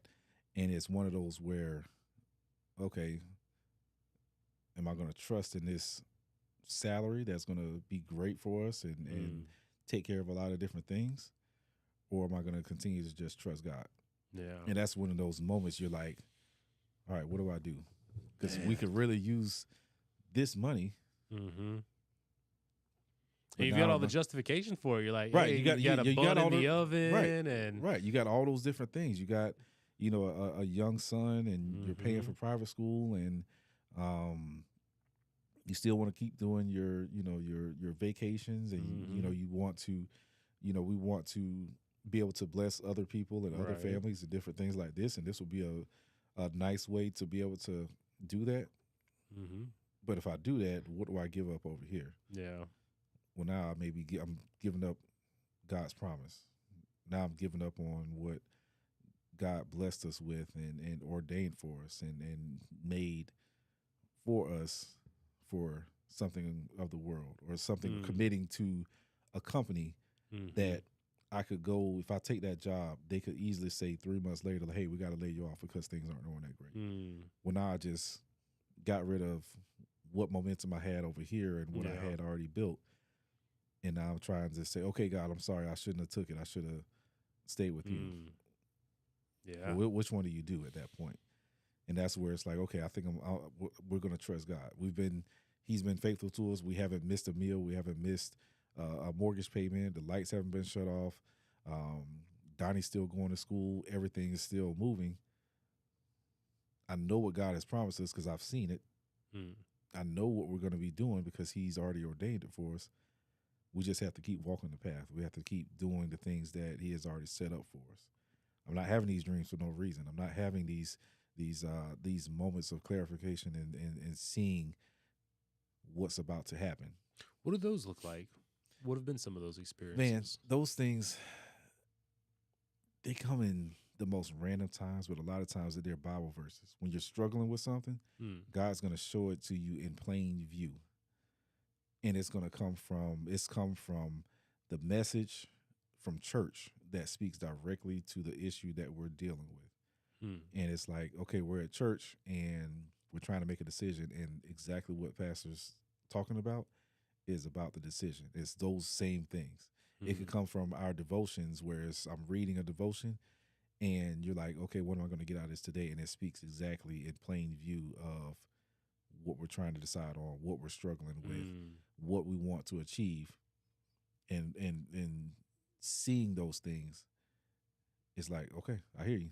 Hmm. You know what I'm saying? Yeah. It's the relationship that when you get deeper in your faith and you start just trying to keep your eyes and ears open more for God, your spiritual eyes and ears open, you'll start to see things in plain view. Hmm. You'll start to see, hey, I got you. Just sit tight. Don't jump off the ship yet. Don't abandon the ship or take the bait for whatever they're trying to get you on right now. Hmm. Because 2025 is going to be a great year. 2026 is going to be a great year. 2027 is going to be amazing. 2028, you're going to retire your wife, and you guys are going to be thriving so much that you're going to be able to bless people with houses and cars and different things like that. And you're going to give your church $1 million towards the building fund. You're going to be Hmm. all the things that you put on your board. I have a check written out on my desk right now for my church. I go to Celebration Church Orlando. Um, we're at the Orlando Museum of Art. I have a check already written out for them for $1 million Hmm. to help with the Ah. building fund. And I have to look at that every day and know that, okay, God gave me that vision before they even said they were wanted to build a building. He Hmm. gave me that vision in um, 2021 when we first started meeting in person Mm. again and having men's group and things like that. I told my pastor, hey, I don't know the Holy Spirit speaking to him, but I'm going to give, you got the church $1 million. I don't know for what. Mhm. I this is just what the Holy Spirit's telling me to tell you right now. This was Mm. 2021. 2023, the church launches the campaign for um, getting a building and what they want to do, and we started the legacy group and getting dedications and trying to raise funds for that permanent facility at that Oh point. wow. Um, I'm not there on $1 million yet, but I'm working towards it. Hmm. And between the things that we have for Push Perfect and just our faith, and between our businesses, we will get there at some point. Um, and I'll be so happy, and when that day happens, I'm not going to be able to stop smiling. Like it's going to be like people are going to be like, "You're happy about giving away $1 million?" No, I'm not giving away $1 million. God has blessed me with this money to give to this church. Like Mm. this isn't my money. This is money that God set aside for us to give to the church. Mm. We're just a vessel in order to use to bless our church, because we want to see our church grow. We want to see our church become bigger in the community and be able to help people and be able to have our own facility and be able to do even more things. And that facility is going to help that. So that's why that check is so important. And I'm hoping I can take that one down and do 1.5 million or something like that. Like I stopped saying in my prayers I want to give $1 million. Now I say 1 million plus. So whatever that Mm. plus is, if it's $1,001 or if it's 3 million or whatever the case may be, like whatever Mhm. we're blessed to be able to do, that's what we want to do. Wow, So wow. so that's why those things are so important to us with what we do with our business and how we want to impact lives and do things. Is there any point for you, your wife, that y'all have marked out at all? Um, Something that would act as a clear indicator that, hey, it's time to close up shop on the lighthouse? No indicator. I don't. I don't. Mm. I don't. I don't know what would be a strong indicator. Um, I would think. I would say the only indicator would be if it's not beneficial to other people. If it's not about helping people, it's just about making money. Mm. Then I would say that would be a strong indicator to just go ahead and shut things down from Mm-hmm. that standpoint.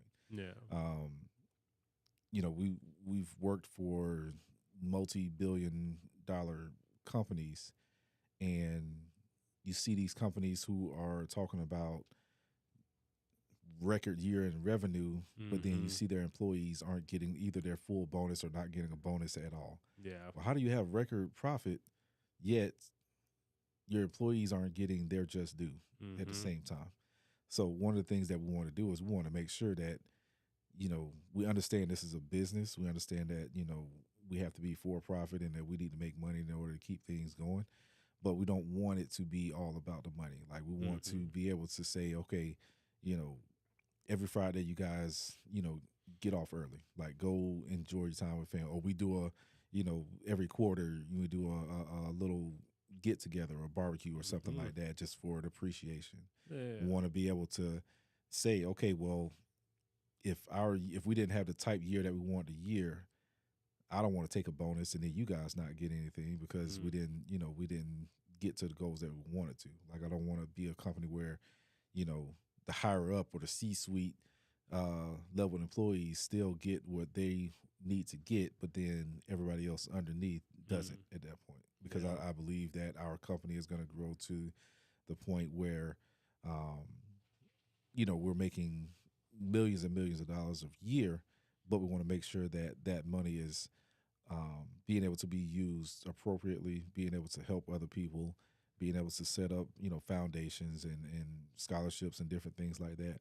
But make sure that we're also making sure that everybody's taken care of. We want to make Mm. sure that we're taken care of, but it's going to be important that our employees are taken care of. We want to be a place where, people come and they want to work there forever because it's just not just because we pay great, but because of the atmosphere and the lives that we live is something that is core to them, like our core values and the way that we live, and is going to be something that you want to hold on to because you want to be a part of that and you want to be able to Mm. not only just live your life but enjoy your life. We don't want people who's gonna working overtime hours and not and being away from their families and different things. Things aren't that important in the world that you have to say, okay, I can't spend time with my kids because I need Mm-hmm. to be here at work. Well, that's not the kind of operation we want to do. So once it gets to that kind of level, and it's a business that's set on just making money the entire time and not paying attention to the people who come and clean the building or the people who work at the front desk or anything like that, when they're not as important as the CEO or the owners or anything like that, then that's when it's time to close up shop at that point. Man, yeah, sounds very mission oriented, people oriented, and Mm. just making sure that that alignment stays. What are some of the most exciting things going on with Lighthouse right now? So with Lighthouse, I would say more so with Push Perfect and Mindset Mm-hmm. Push, Right, because that's the individual right. companies that we both Mm-hmm. own. That she owns Mindset Push. I have Push Perfect. Push Perfect. We have the fitness device that is going to be coming out hopefully at the start of next year. We're going to probably start doing some pre-orders Mm. here in the next few months, probably on like a Kickstarter.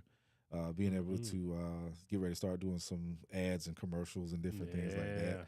Yeah. So that fitness device that'll be coming out. So that information is going to be out there and available.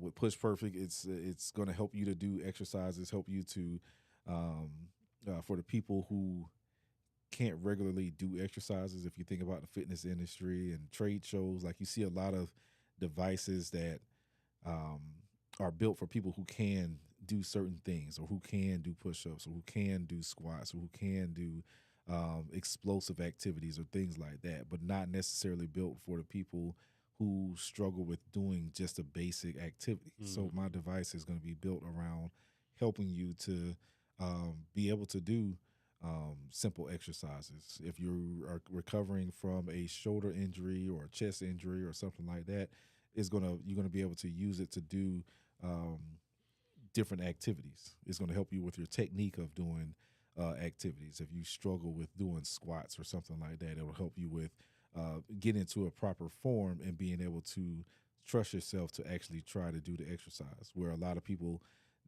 they don't have the confidence to do different activities, such as if they were trying to do push-ups or something like that. They struggle with the confidence of it because they don't feel like they're strong enough to even do it.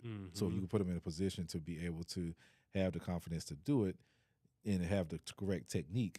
They're most likely to continue to do it and get stronger with it and get better and get better. And as they get better with it, that device isn't going to, they won't maybe need a device, or they can expand on it with the additional components of the device as well. So it's built on for people who struggle with doing activities, but also for the people who can do activities. It's going to be very versatile, and I'm hoping to get that out to the local area, let people try it out, get feedback on it and things like that. I think that's going to be something that is going to be beneficial to a lot of different people, and I think it's going to be the next big thing. Backstory on the device, I actually came with this device when I was living in New Jersey. And this was back in like 2008, and I had some clients, and they tried it out. The very like prototype, like the very standard, like the basic version I put together, and they tried it out and loved it. But at that time, this is where God steps in and makes sure you don't do something stupid, because at that time, like I was very young, I was like 24, 25, and didn't have any kind of business acumen, didn't really know what to do with it. And if I'd have tried to do something with it, I probably would have sold the idea behind the device for like $20,000. It got that money, had a whole bunch of fun, and then wouldn't have had anything. If that device would have gone on to make millions and millions, almost billions of dollars, I'd have been sick to my stomach. Yep. So now, when I had some in-person clients and let them try it recently within the past 2 years, and they loved it, and they were like, yo, why don't you try to put this out? My uncle tried it out. He's like, man, you can get a military contract off of this thing. So it's like, okay, so I really do have something. So now it's like, okay, let me start taking the steps to actually get this done and see where it may go to. So that's what, what's going on with Push Perfect. So that's one of the primary things. And of course, we still have the training with Lighthouse and Lighthouse Push. And then my wife has Mindset Push, where she has her book called I Am in Control. And she has a book that she wrote. She wrote this book while she was pregnant, actually. She wrote it while she was pregnant. She had our son. She got it published. And then we were actually going to set up to go to California and do some book tours and different things. COVID hits. So what happens? Nothing happens after that. So everything slows down. So the momentum that we had ends up stopping. She decides to do a revised version of the book, add some additional chapters to it, some new content to it. Oh, wow. She goes self-publishing. So she published the book herself. It's available on Amazon. She also developed a devotional to go alongside with it and a journal. So now she has a book bundle that she has to go with it now. And then she's looking at doing some, she's been asked to talk at a couple of different venues and different events. So she has things that are growing from that part, but, she's pregnant, so she can't do as much. So right now it's like, okay, let's get through the pregnancy, have our son, give you some downtime, and then get you ramped back up again, and then and go from there. So we have a couple of different things that are going on that we're looking at to be very impactful with here in the near future. Man, it sounds like each time y'all are ready to take a major step, there's something that, whether divinely orchestrated or through human error, right, that it says, whoa, now hold up. And I think the point that you mentioned about you being younger, having this exact same product, but not pulling any triggers on it back then. I think of people that they are blessed with something, Mhm. and then they just even one of our founders, he got a business passed to him when he was really young, and he sold the business off, Mhm. and he was like, he realized, oh, I should have got like 4 times that, Mhm. and he kind of built his whole career just realizing like, oh, there are things you can do to properly have things ready, get the Mhm. full value of the thing first. Right. And sounds like you guys have had that happen a lot. So hey, And praise God it's for those pieces that yeah. have kind of pushed the timeline down. Right. Right. And that's, I think with that, God wanted me to get into a position where you had somebody who was going to support you Mm. during that time, because this Mm-hmm. takes, it takes a lot of money, but it takes a lot of patience at the same Yep. time, because when you're working on a prototype and you got something that's trying to go to market, that's not an instant situation. That's a Mm-hmm. situation that takes time to make sure that you're doing it right and different things like that. But you also need the right people around you and the Mm-hmm. right resources. Yeah. And now I have some of those additional resources. I have my wife who has my back with everything that we're doing. Mm-hmm. But I have people from church who are being resourcul and that have Awesome. connections for doing, videos and different things like Mm-hmm. that. I have people who are in working big companies that know how to operate and know how to Mm. kind of do the whole operation type thing. Like they are good in those kind of spaces um, with working with investors and different things Mm. like that. Like they're good in those spaces. I have people in just in a lot of different areas that if I would have tried to push this along 5 years ago, Mm-hmm. before COVID, I wouldn't have had those resources available. It would have made it a lot more costly, and it would have made it something that's Was a I make probably or would have gotten break off deal right, that. and it would have been like once COVID hit, I'd have been like, okay, well, I'm Mm. just not going to do it. Mm-hmm. But God has kind of put different times to kind of slow us down to so that way everything happens at the right time, Right. and that's what one of the things that we always pray for is that we want God to bless us, but to also bless us in the time that he sees fit. Like Mm-hmm. whenever those things are supposed to take place, that's when it's supposed to take place. I don't want it beforehand Mm-hmm. because I might only get a little bit of the blessing compared to maybe getting a full blessing if it happened at the right time that it was For supposed sure. to at that point. So yeah, I could have sold it for like 20,000 and got something. But what happens if I have this and it's a amazing thing that takes place and company says, okay, hey, we'll give you $300 million, Oh yeah. and we get 60% and you keep Mm-hmm. 40%. Okay, cool. Mm-hmm. You know what I'm saying? Like that maybe that opportunity comes up. Oh Maybe the yeah. opportunity is just to keep the business and grow it, and it'd be a legacy thing where I can pass it down to my son and he's able to take it on and Yeah. continue to grow the business and different things like that. Who knows what's going to happen? I know it's going to be great. Mm-hmm. I'll just wait and I'll ride this thing out and operate the way I'm supposed to and be prepared and be ready for whatever that happens and whatever takes place, and make sure that I let my steps be ordered. Let God order my steps and try to follow the best I possibly can. Love it, my man. Love it. Mm. Well, I know that we are coming up on some of our finishing minutes here. Mm. So we'll go ahead. We'll switch to some of our closing segments here. Okay. So the first piece is, first of all, in response to your what you just said here, love that faith, the consistency, the diligence, the ability to frame everything from that positive forward space instead Mm. of missed opportunity, backwards rewound, regret space that a Mm. lot of people can fall into. Mm-hmm. And I think that's truly a testament to the combined wisdom of yours and your wife and y'all's combined faith as Mm. well. That even allows for y'all to see things in a positive light. Mm.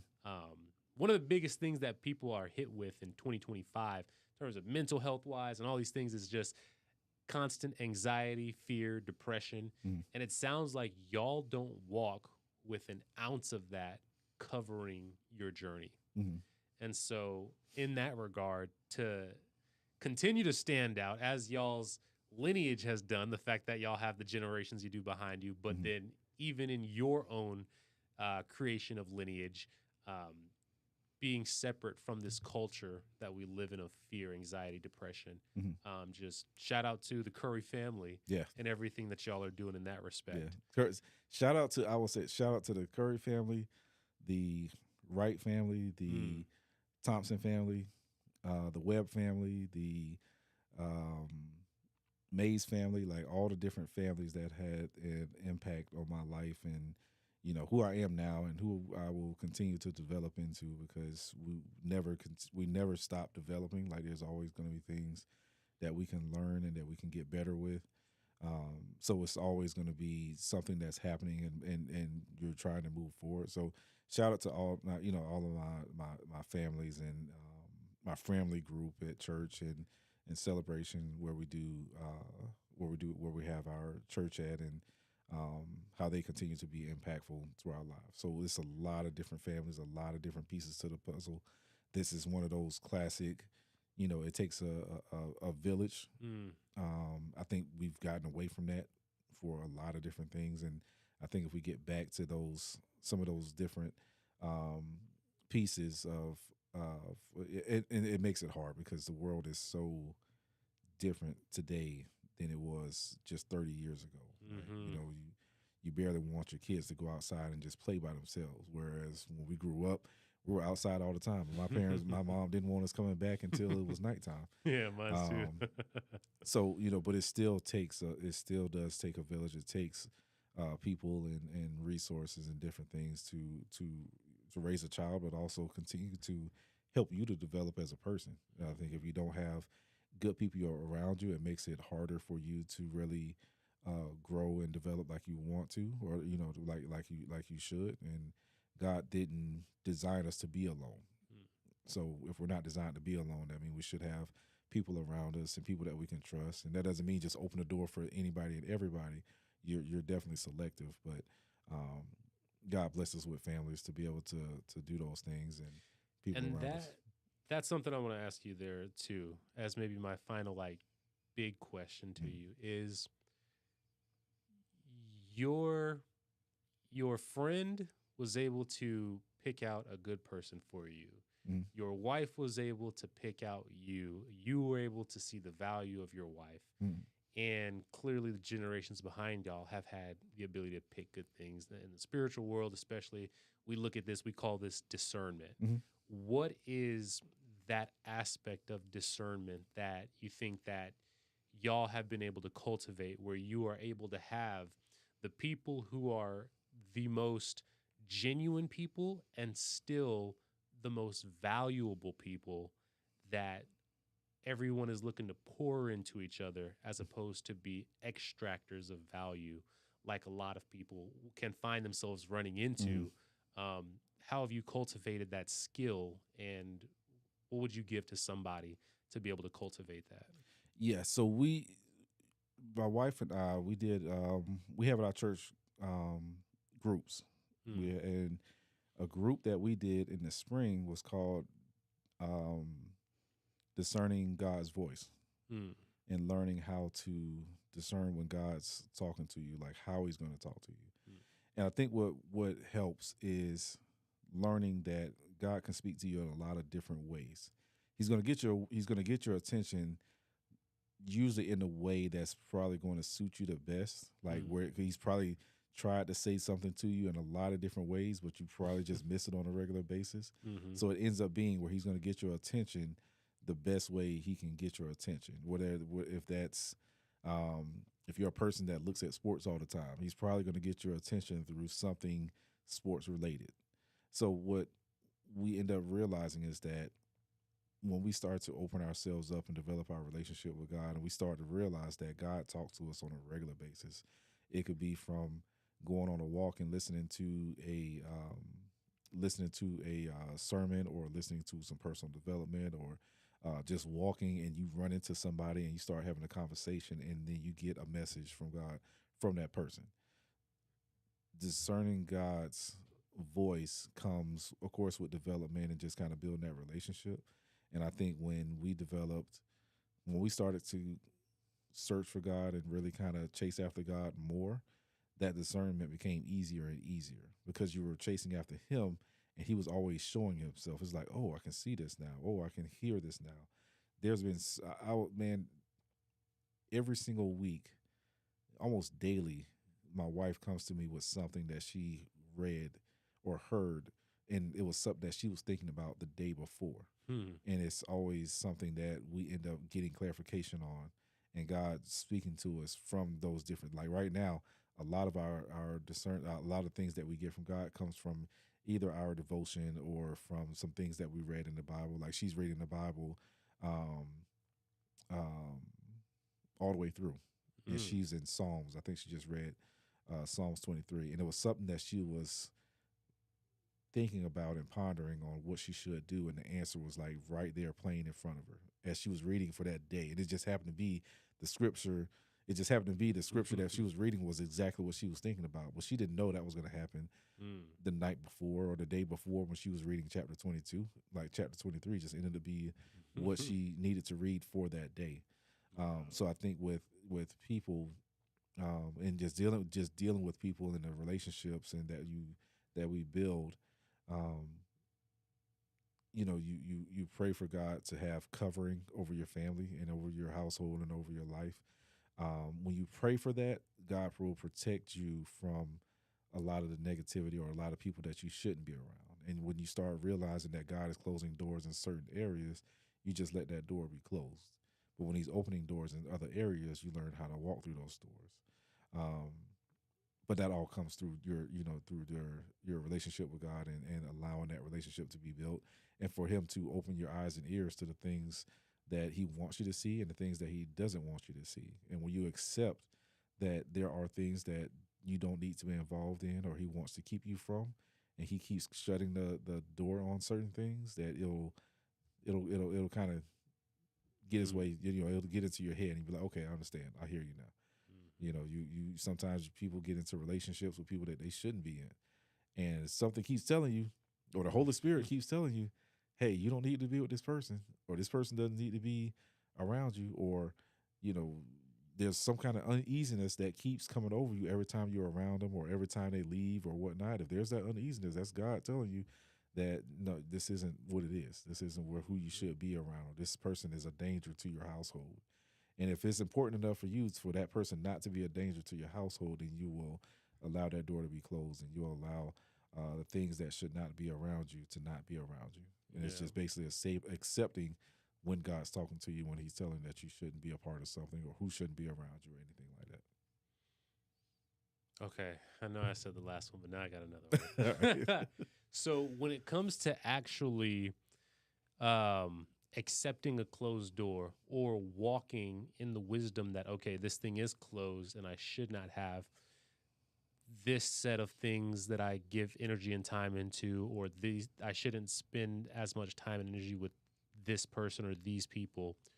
How do you actively disconnect or allow for those things not to have more time and space in your life?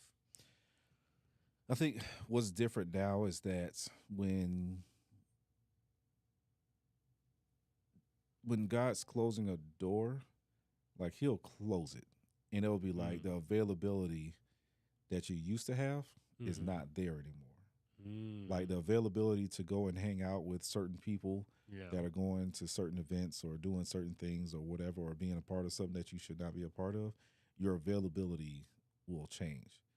Or you will, there'll be things that you're invited to before that thing, and it's like, okay, I'm committed to going here Mm. instead, and then next thing you know, it's like, oh, you want to come over to this party or you want to come over and do that. It was like, oh, well, I'm already set up to go with hang out with some friends from church because they Mm. invited me out to dinner or whatnot. And then things start to change is additionally, as you have your family and you have your kids and different things, and what things are important to you. And if those things are, you start to realize that I want my kid to grow up with, good values. I want my kid to grow up around different kind of people, different walks of life, so he can be versatile. He can be able to um, participate in different things that people have going on as far as I want him to be able to speak Spanish. Mm. You know what I'm saying? That's important for us. So he's, he does Spanish at school. He does Spanish at home. Um, he practices those different kind of things. So we want him to be versatile. We want him to have the things that we didn't have. Like, we want to be able to speak different languages. We want to be able to understand um, different types of people, so that way he can get a better understanding and just be a good person and not be a person who's just only knows his culture and only knows the things that he knows. We want him to be open to the other things that go on, so he can understand it. So that way he can not criticize or not have judgment, but to just be able to understand and be able to see what other pains that other people go through or anything like that. Just like we see things that happen and different things that go on, and we, empathize with people who are homeless. One of his big things right now is that when he sees someone that is homeless, and he's like, why are they, standing on the road? Why do they just go home when they're standing out in the rain? Why are they, holding up a sign asking for money? Well, they don't have. And it's our job to help them. We don't just say, okay, just ride past them and disassociate ourselves with them. Like God asked, told us that we need to care for our other man and care for people who are not the same as us. Like we're supposed to help people who are like us and not like us. We're supposed to be able to do a lot of different things. So if we can help other people, that's what we need to do. And that's how I want my son to grow up, and my sons to grow up and be empathetic to different walks of life and different things. And I think that's also important when it comes to, just like I said, closing doors when you shouldn't be there, but also walking through the doors that's supposed to be walked through. When God will make things available to you and take things away from you. But don't force a door open that God keeps trying to close because you want to be of the world. And when you're of the world, you'll force yourself to abandon what you know you should do for the things that you shouldn't do. And then when you start to kind of turn away from those things and you start to listen to God more, you start listening to the Holy Spirit who's in us and allow that to work in our lives, those things will become more a part of us, and the things that we shouldn't do will become less of us. And that availability just kind of starts to change, and you'll see that, you won't, the want to won't be there as much. The want to will start to kind of fade away. God will start to work on you where, you want to see other things or you want to do other things, and that becomes more and more important. And that's how you'll kind of get that. That'll kind of be accomplished as far as, letting those doors be closed and stay closed and allow yourself to walk through, the glory that God has for you. Love that, man. And I think that was some of the more succinct way of a person being able to look at it, to see what is actually available, what is closing, and what is becoming more abundantly. Like, what am I beginning to see more prevalent on a regular basis versus what I used to see? And is it now time for me to be shifting and aligning more with maybe this thing that God's trying to set me down this path on? So I loved your breakdown on it. I think that was a very good layout of it. So thank you for that. And going into these closing segments now, my man. Any 3 questions that you have, you may ask of myself, and I will answer totally honestly for you. What made you get into podcasting? Oh, man. Got into podcasting because I was a broken young man at about 26 and a half, maybe 27.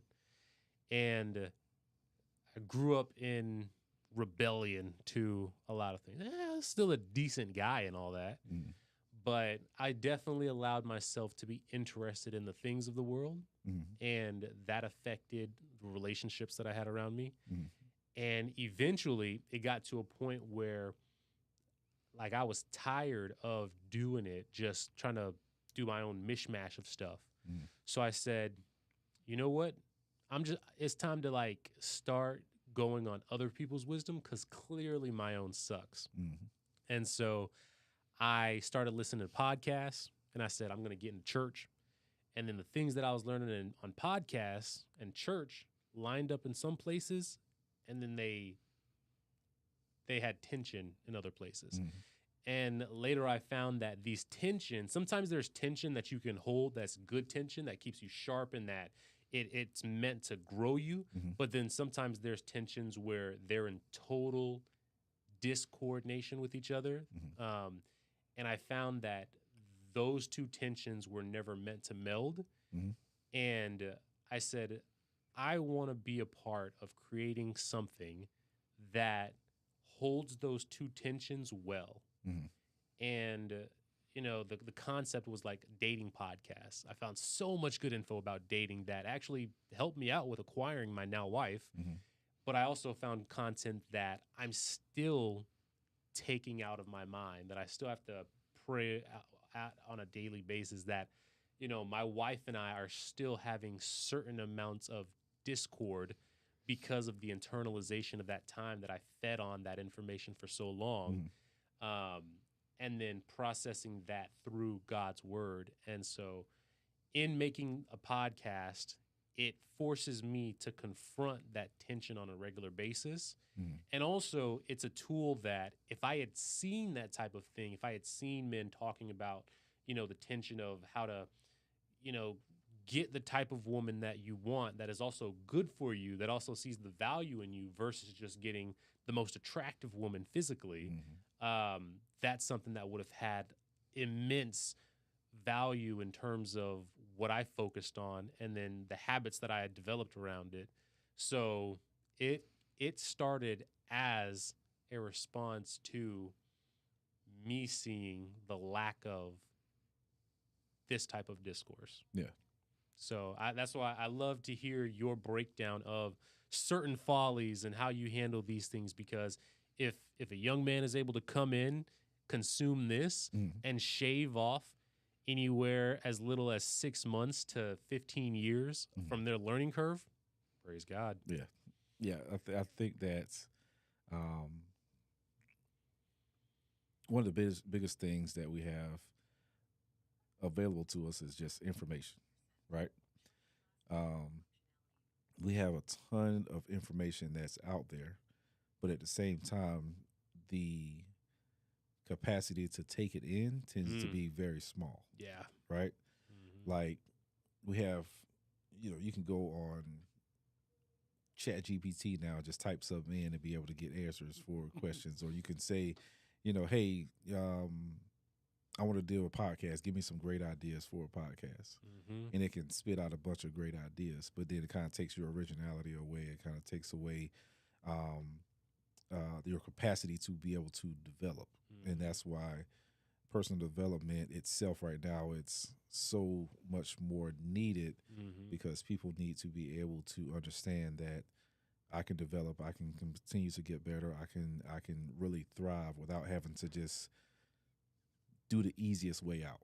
It's Hmm. just like in fitness where, you know, people are always looking for what's the next great weight loss drug? What's the next great thing that's going to help me to do this easier without as much work? And I tell all of my clients, like, this is going to be hard work. This is going to be a journey. This is going to be something that as you continue to work on it, you'll never forget it. Hmm. I tell clients, like, I don't want to treat you, my in person clients, I don't want to treat you, I don't want to train you longer than 2 years. Because after 2 years, if you're not self sustainable, I haven't done a great job of teaching you how to do this on your own. Mm. And people will hear that and they'll be like, well, if they're still paying you, wouldn't you want to just keep them on as a client? Well, it's not necessarily about the money. It's more so about making sure their life is impactful and that they're building on their life and that they're getting better on a regular basis. Money is going to come if I do things the right way, the way that um, God has envisioned me to do. If I do it that way, money's always going to continue to come because if people can do that on their own individually, they're going to refer 5 more people to come to me for the same exact thing because they want to be able Hmm. to do it themselves. People go to the gym on a regular basis and they walk on a treadmill for an hour because they don't know what else to do. Hmm. But if I can train somebody and put them in a position where they can train themselves and they can come up with workouts and all those different things on their own, they're going to be more beneficial in the gym and they're going to be the light that I helped them to develop and be able to move that forward. And when people see them, I want them to be like, hey, I see such a big change in you. not just from a physical standpoint, but from a mental and emotional and spiritual standpoint. What's going on with you? How did you get that change? And then they can refer those people to me so I can help them to do the same exact thing. Yes, That's sir. way money's always going to come, but I'm not worried about the money. I'm worried about the impact that can be created from everything that we look to do. And I think that's just as important from everything you just said, as well as, especially with the podcasting and making sure that you have a solution for people that need it out there, and making sure, like you said, melding those things where you found a solution. What God has blessed you with, He's helped you develop a solution that people can use to develop and curb that learning curve, where instead of it being a 2-year process, maybe this is a 6-month process for you, and now you can get on with your life and get into further learning as you go. And that's what we all want to do, is just make sure that we help people the best way that we see possible, and make sure that we're doing it to the glory of God, that He's going to get the ultimate praise, not myself. I don't want it to be where it's about me. It's just, I'm just a vessel. I think I told you before that I have a men's group right now that's going on. I have a class tomorrow where it's honoring our body for God, like making sure Yes. that we're using our bodies for God's glory and everything. So all those different things, like it's ultimately going to be for God's glory, making sure that we're doing it the right way, making sure that praise goes the right way. It's not about us. It's not about money. We understand that money's necessary. We need it for a living and different things like that. But if we do things that we're supposed to and do them for God, He's going to take care of everything else, and we'll be in good shape from there. Well, after we finish up here, we'll have to you have to give me the details on that. I have an event tomorrow, but if the timing is right, I'd be interested in trying to check it out. Okay. Yeah. I get that. Oh yeah, 2 more questions. Yeah, 2 more questions. Oh, I had a question that I started talking and I kind of forgot it a little bit. What has been your journey as far as in your faith within the past year? What has that been like for you? Man, the past year. Mhm. Whew. I would say truly that the past year of it has probably been a lot of, I'm trying to think. We're in the summertime right now, so a year ago now, the podcast was, wow. A year ago, the podcast was just coming back. No, a year ago, I was actually at a cold spot with the podcast. Because in doing it, this was kind of like the mission that I felt that I picked up, in the similar spirit that you picked up. Everything to do with Lighthouse, and then the pieces that spring off from it. And I was finding myself having growth, but then also burnout a lot. And then I was also finding myself discouraged a lot. And there has been just a continuous kind of shifting from the life that I had as a single man and all the pieces that come with that, whether it's friendships, whether it's the things that I spend my time on outside of like the immediate church space, and figuring out that some of these things may continue sparsely in a way, and some of these things will totally fall away. And I think that the biggest representation of that within the past 3 to 4 months, especially, has been both my leaving of the church that I've been at for the past 4 years, 4.5 years, that really shaped me and is where I cut my teeth at. Leaving that church, going to a new church, putting down. I was doing 3 or 4 ministries for the past few years, and now I've decided within this past 2 to 3 months to put down everything based off of Deuteronomy 24:5. And so I think the past year I felt a combination of the tension of God had me on a mission with the podcast, but I was also constantly so busy with the other things that Mm, built my foundation. I never knew when it was time to stop working on the foundation and now to take the next step and the next piece. mm. And now I'm doing a portion of that.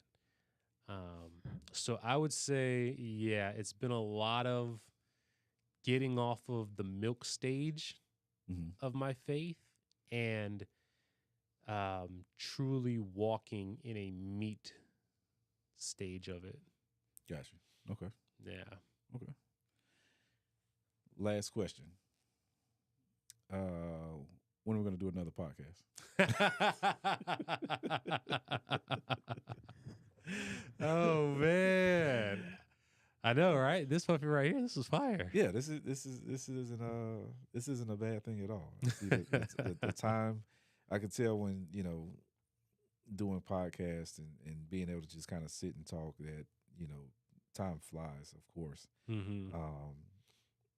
But it's also I can see how having a podcast and being able to allow people to talk can also be therapeutic as well. Can also be a way of being able to kind of get things out and just kind of talk through, and like even while we were sitting here talking, like additional ideas for the business and different things kind of started popping in their mind. And it's Love like, that. you know what?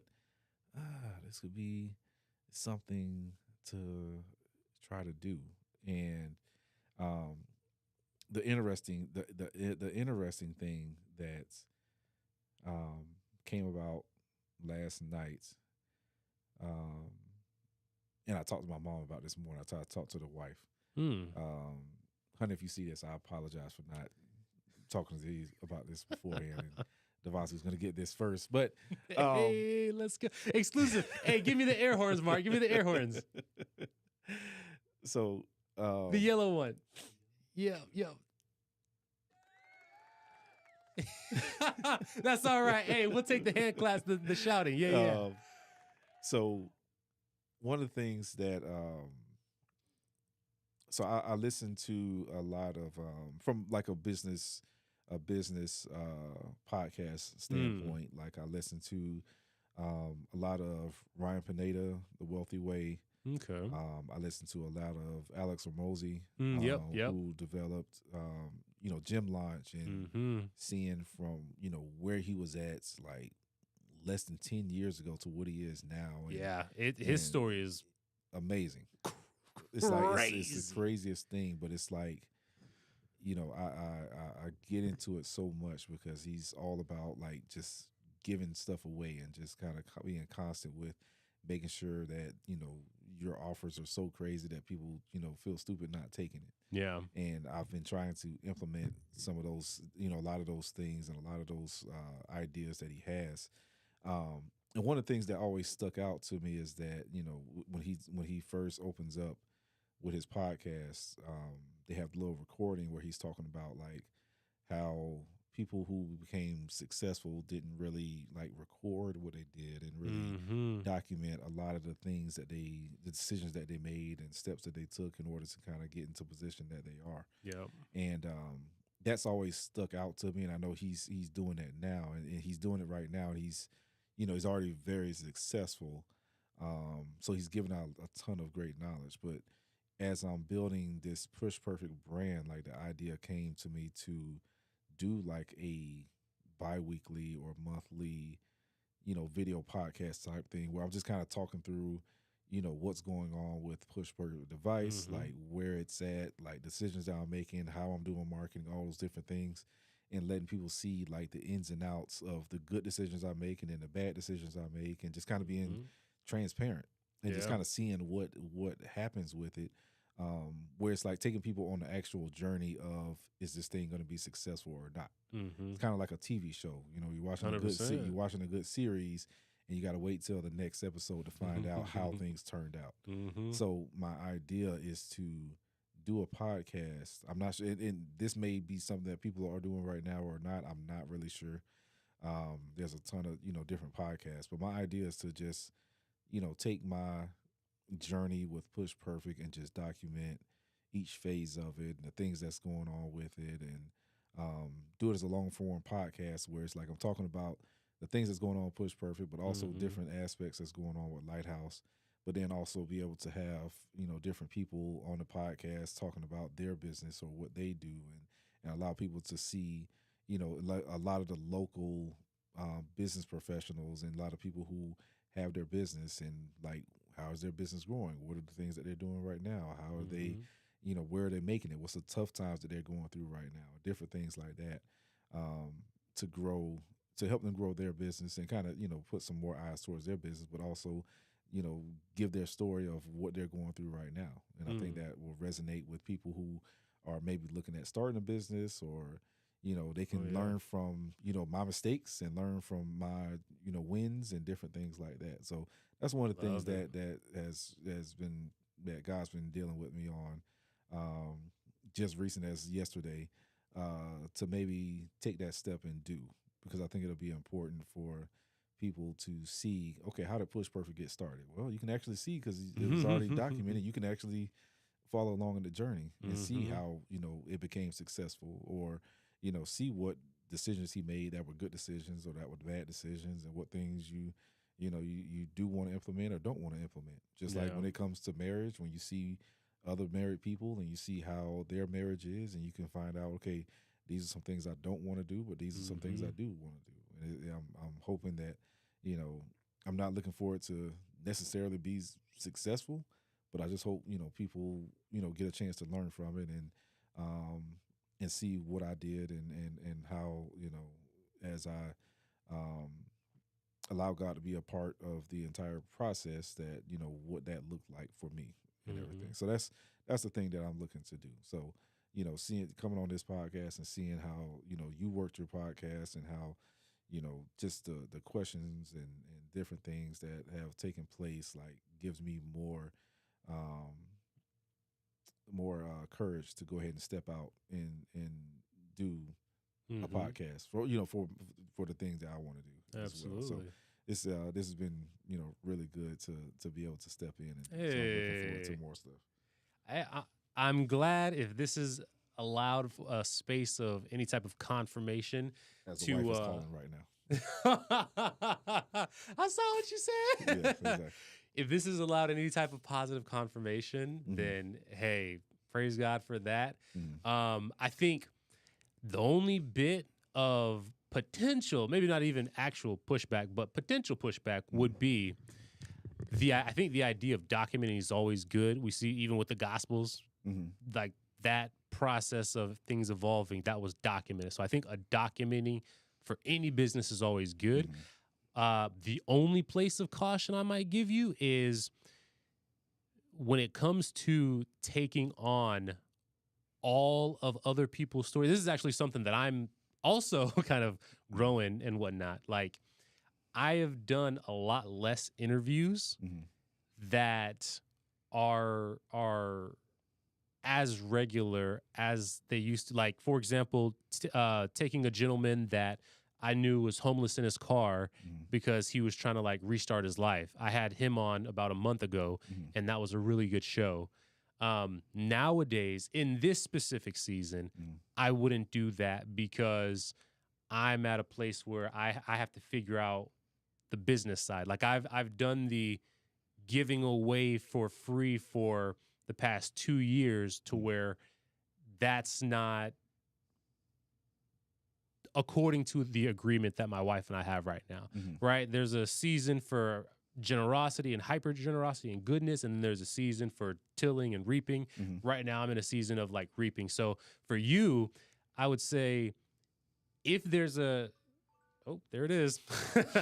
If there is margin for you to do that, and you find that it fits into the flow and the pattern of your life, and you walk wisely in that, then hey, power to you, brother. Right. But also count the cost of it. And I know that you do have the new child on the way, and I know things are picking up for you. Like, there's all these things happening, and it's very possible to start on it, get in the process, and then find, oh, there's a lot more involved with this. Right. I mean, you saw last time you came, there was I forgot like 2 cords. Turned out I actually forgot like three different pieces of equipment, and we managed to get everything, but there is a lot involved.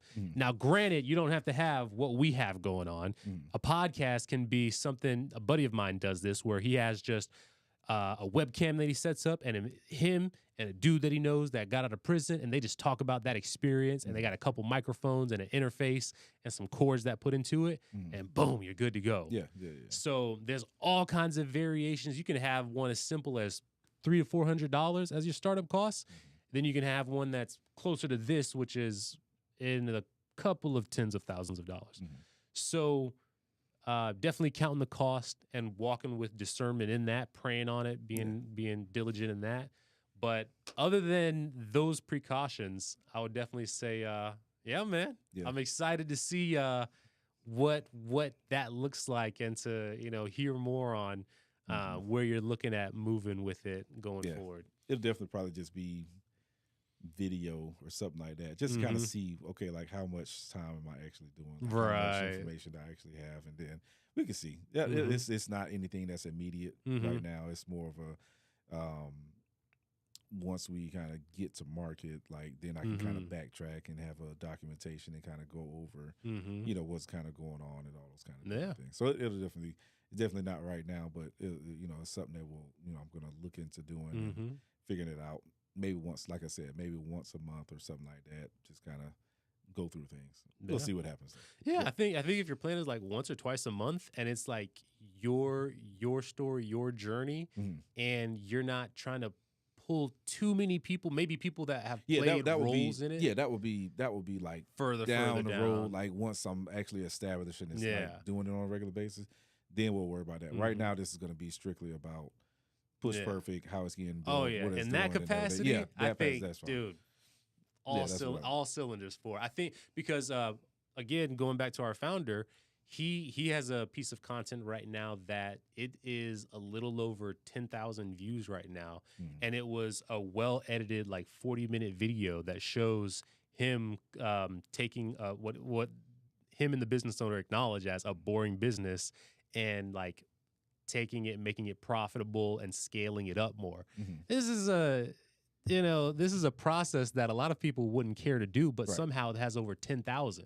So if that's able to do that, and the way that you've story told on this show, the way that you are able to weave your faith and your beliefs of health and whatnot, and just in terms of, if there's a stat sheet that exists for how people are doing right now, I would say on that stat sheet, you hold enough points to hold credibility with a lot of people to be able to hold authority.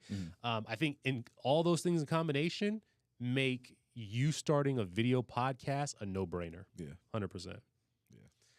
We'll see. It's exciting, but like I said, we'll do everything at God's time. Absolutely. When He wants me to get started, that's when I'll do it. And the final piece here is what can I and the audience watching you in the future be praying for you about? And we'll also close out with that prayer. Yeah, I would say first and foremost, just pray for the thing that we have going on is our pregnancy and our son on the way. So just a good delivery. Every mom is healthy and happy, and baby is healthy and happy, and everything just continues to grow with the business, but also just personally, and that our walk continues to grow with God and continues to develop, and we just stay humble and stay grounded in what we're supposed to be doing and what our purpose is and everything. Love it. All right, audience. So at this time, please join me in prayer for our man Demetric here. Dear Lord, Heavenly Father, we thank you for this time, being able to come together and have this amazing conversation here. Thank you, God, for Demetric arriving here safely, his wife that was willing to accept his donation of time here, for Mark being on the machinery, working the angles of everything. And Lord, just you for allowing us the resources and the time, the ability and the freedom to be able to get together to have a conversation like this where we're freely discussing faith, freely discussing business, and freely discussing things that we know need to change, and that we aren't forced to mitigate some type of local environment that pushes against that so radically. God, for Demetric and his family, I pray that you would continue to walk with them, continue to give them wisdom and discernment, uh, a, a knowledge for what is needed in the seasons to come, as they are preparing for the newest member of their family in Darien. I pray, Lord, that the family would have a sense of joy and peace be stilled upon them, that things would continue to grow well for the baby and for mother as well. We pray, God, for everything to do with their business to be guided by you, that they've done a great job of saying no to extra opportunities and tempting offers. I pray, Lord, that you would continue to open doors for them and provide resources and people who are excited about their mission, that they would continue to be poured into, as truly a village effort to raise up what is going on, and that as they are potentially at the pinnacle, the spear point of this that they are developing, Lord, in Push Perfect and everything to do with Lighthouse, I pray, God, that they would continue to be surrounded by good, godly community that both helps to sharpen them, to shine them and clean off any dust or spills that they might have, and that is able to just encourage them on their journey, in positivity and in true holiness. Lord, we pray that this day is well for all of us, and that the audience was able to get something valuable, good, and if nothing else, inspiring from this conversation. May everyone be well, and it's in Jesus' name that we pray. Amen. Amen. All right. Mark, camera on me. Oh, it died out? Fair. All right, everybody. I have been your host, Devontae Colonel. This has been our man, Demetric, and we will see you guys on the next episode of the Inspired Challenge podcast.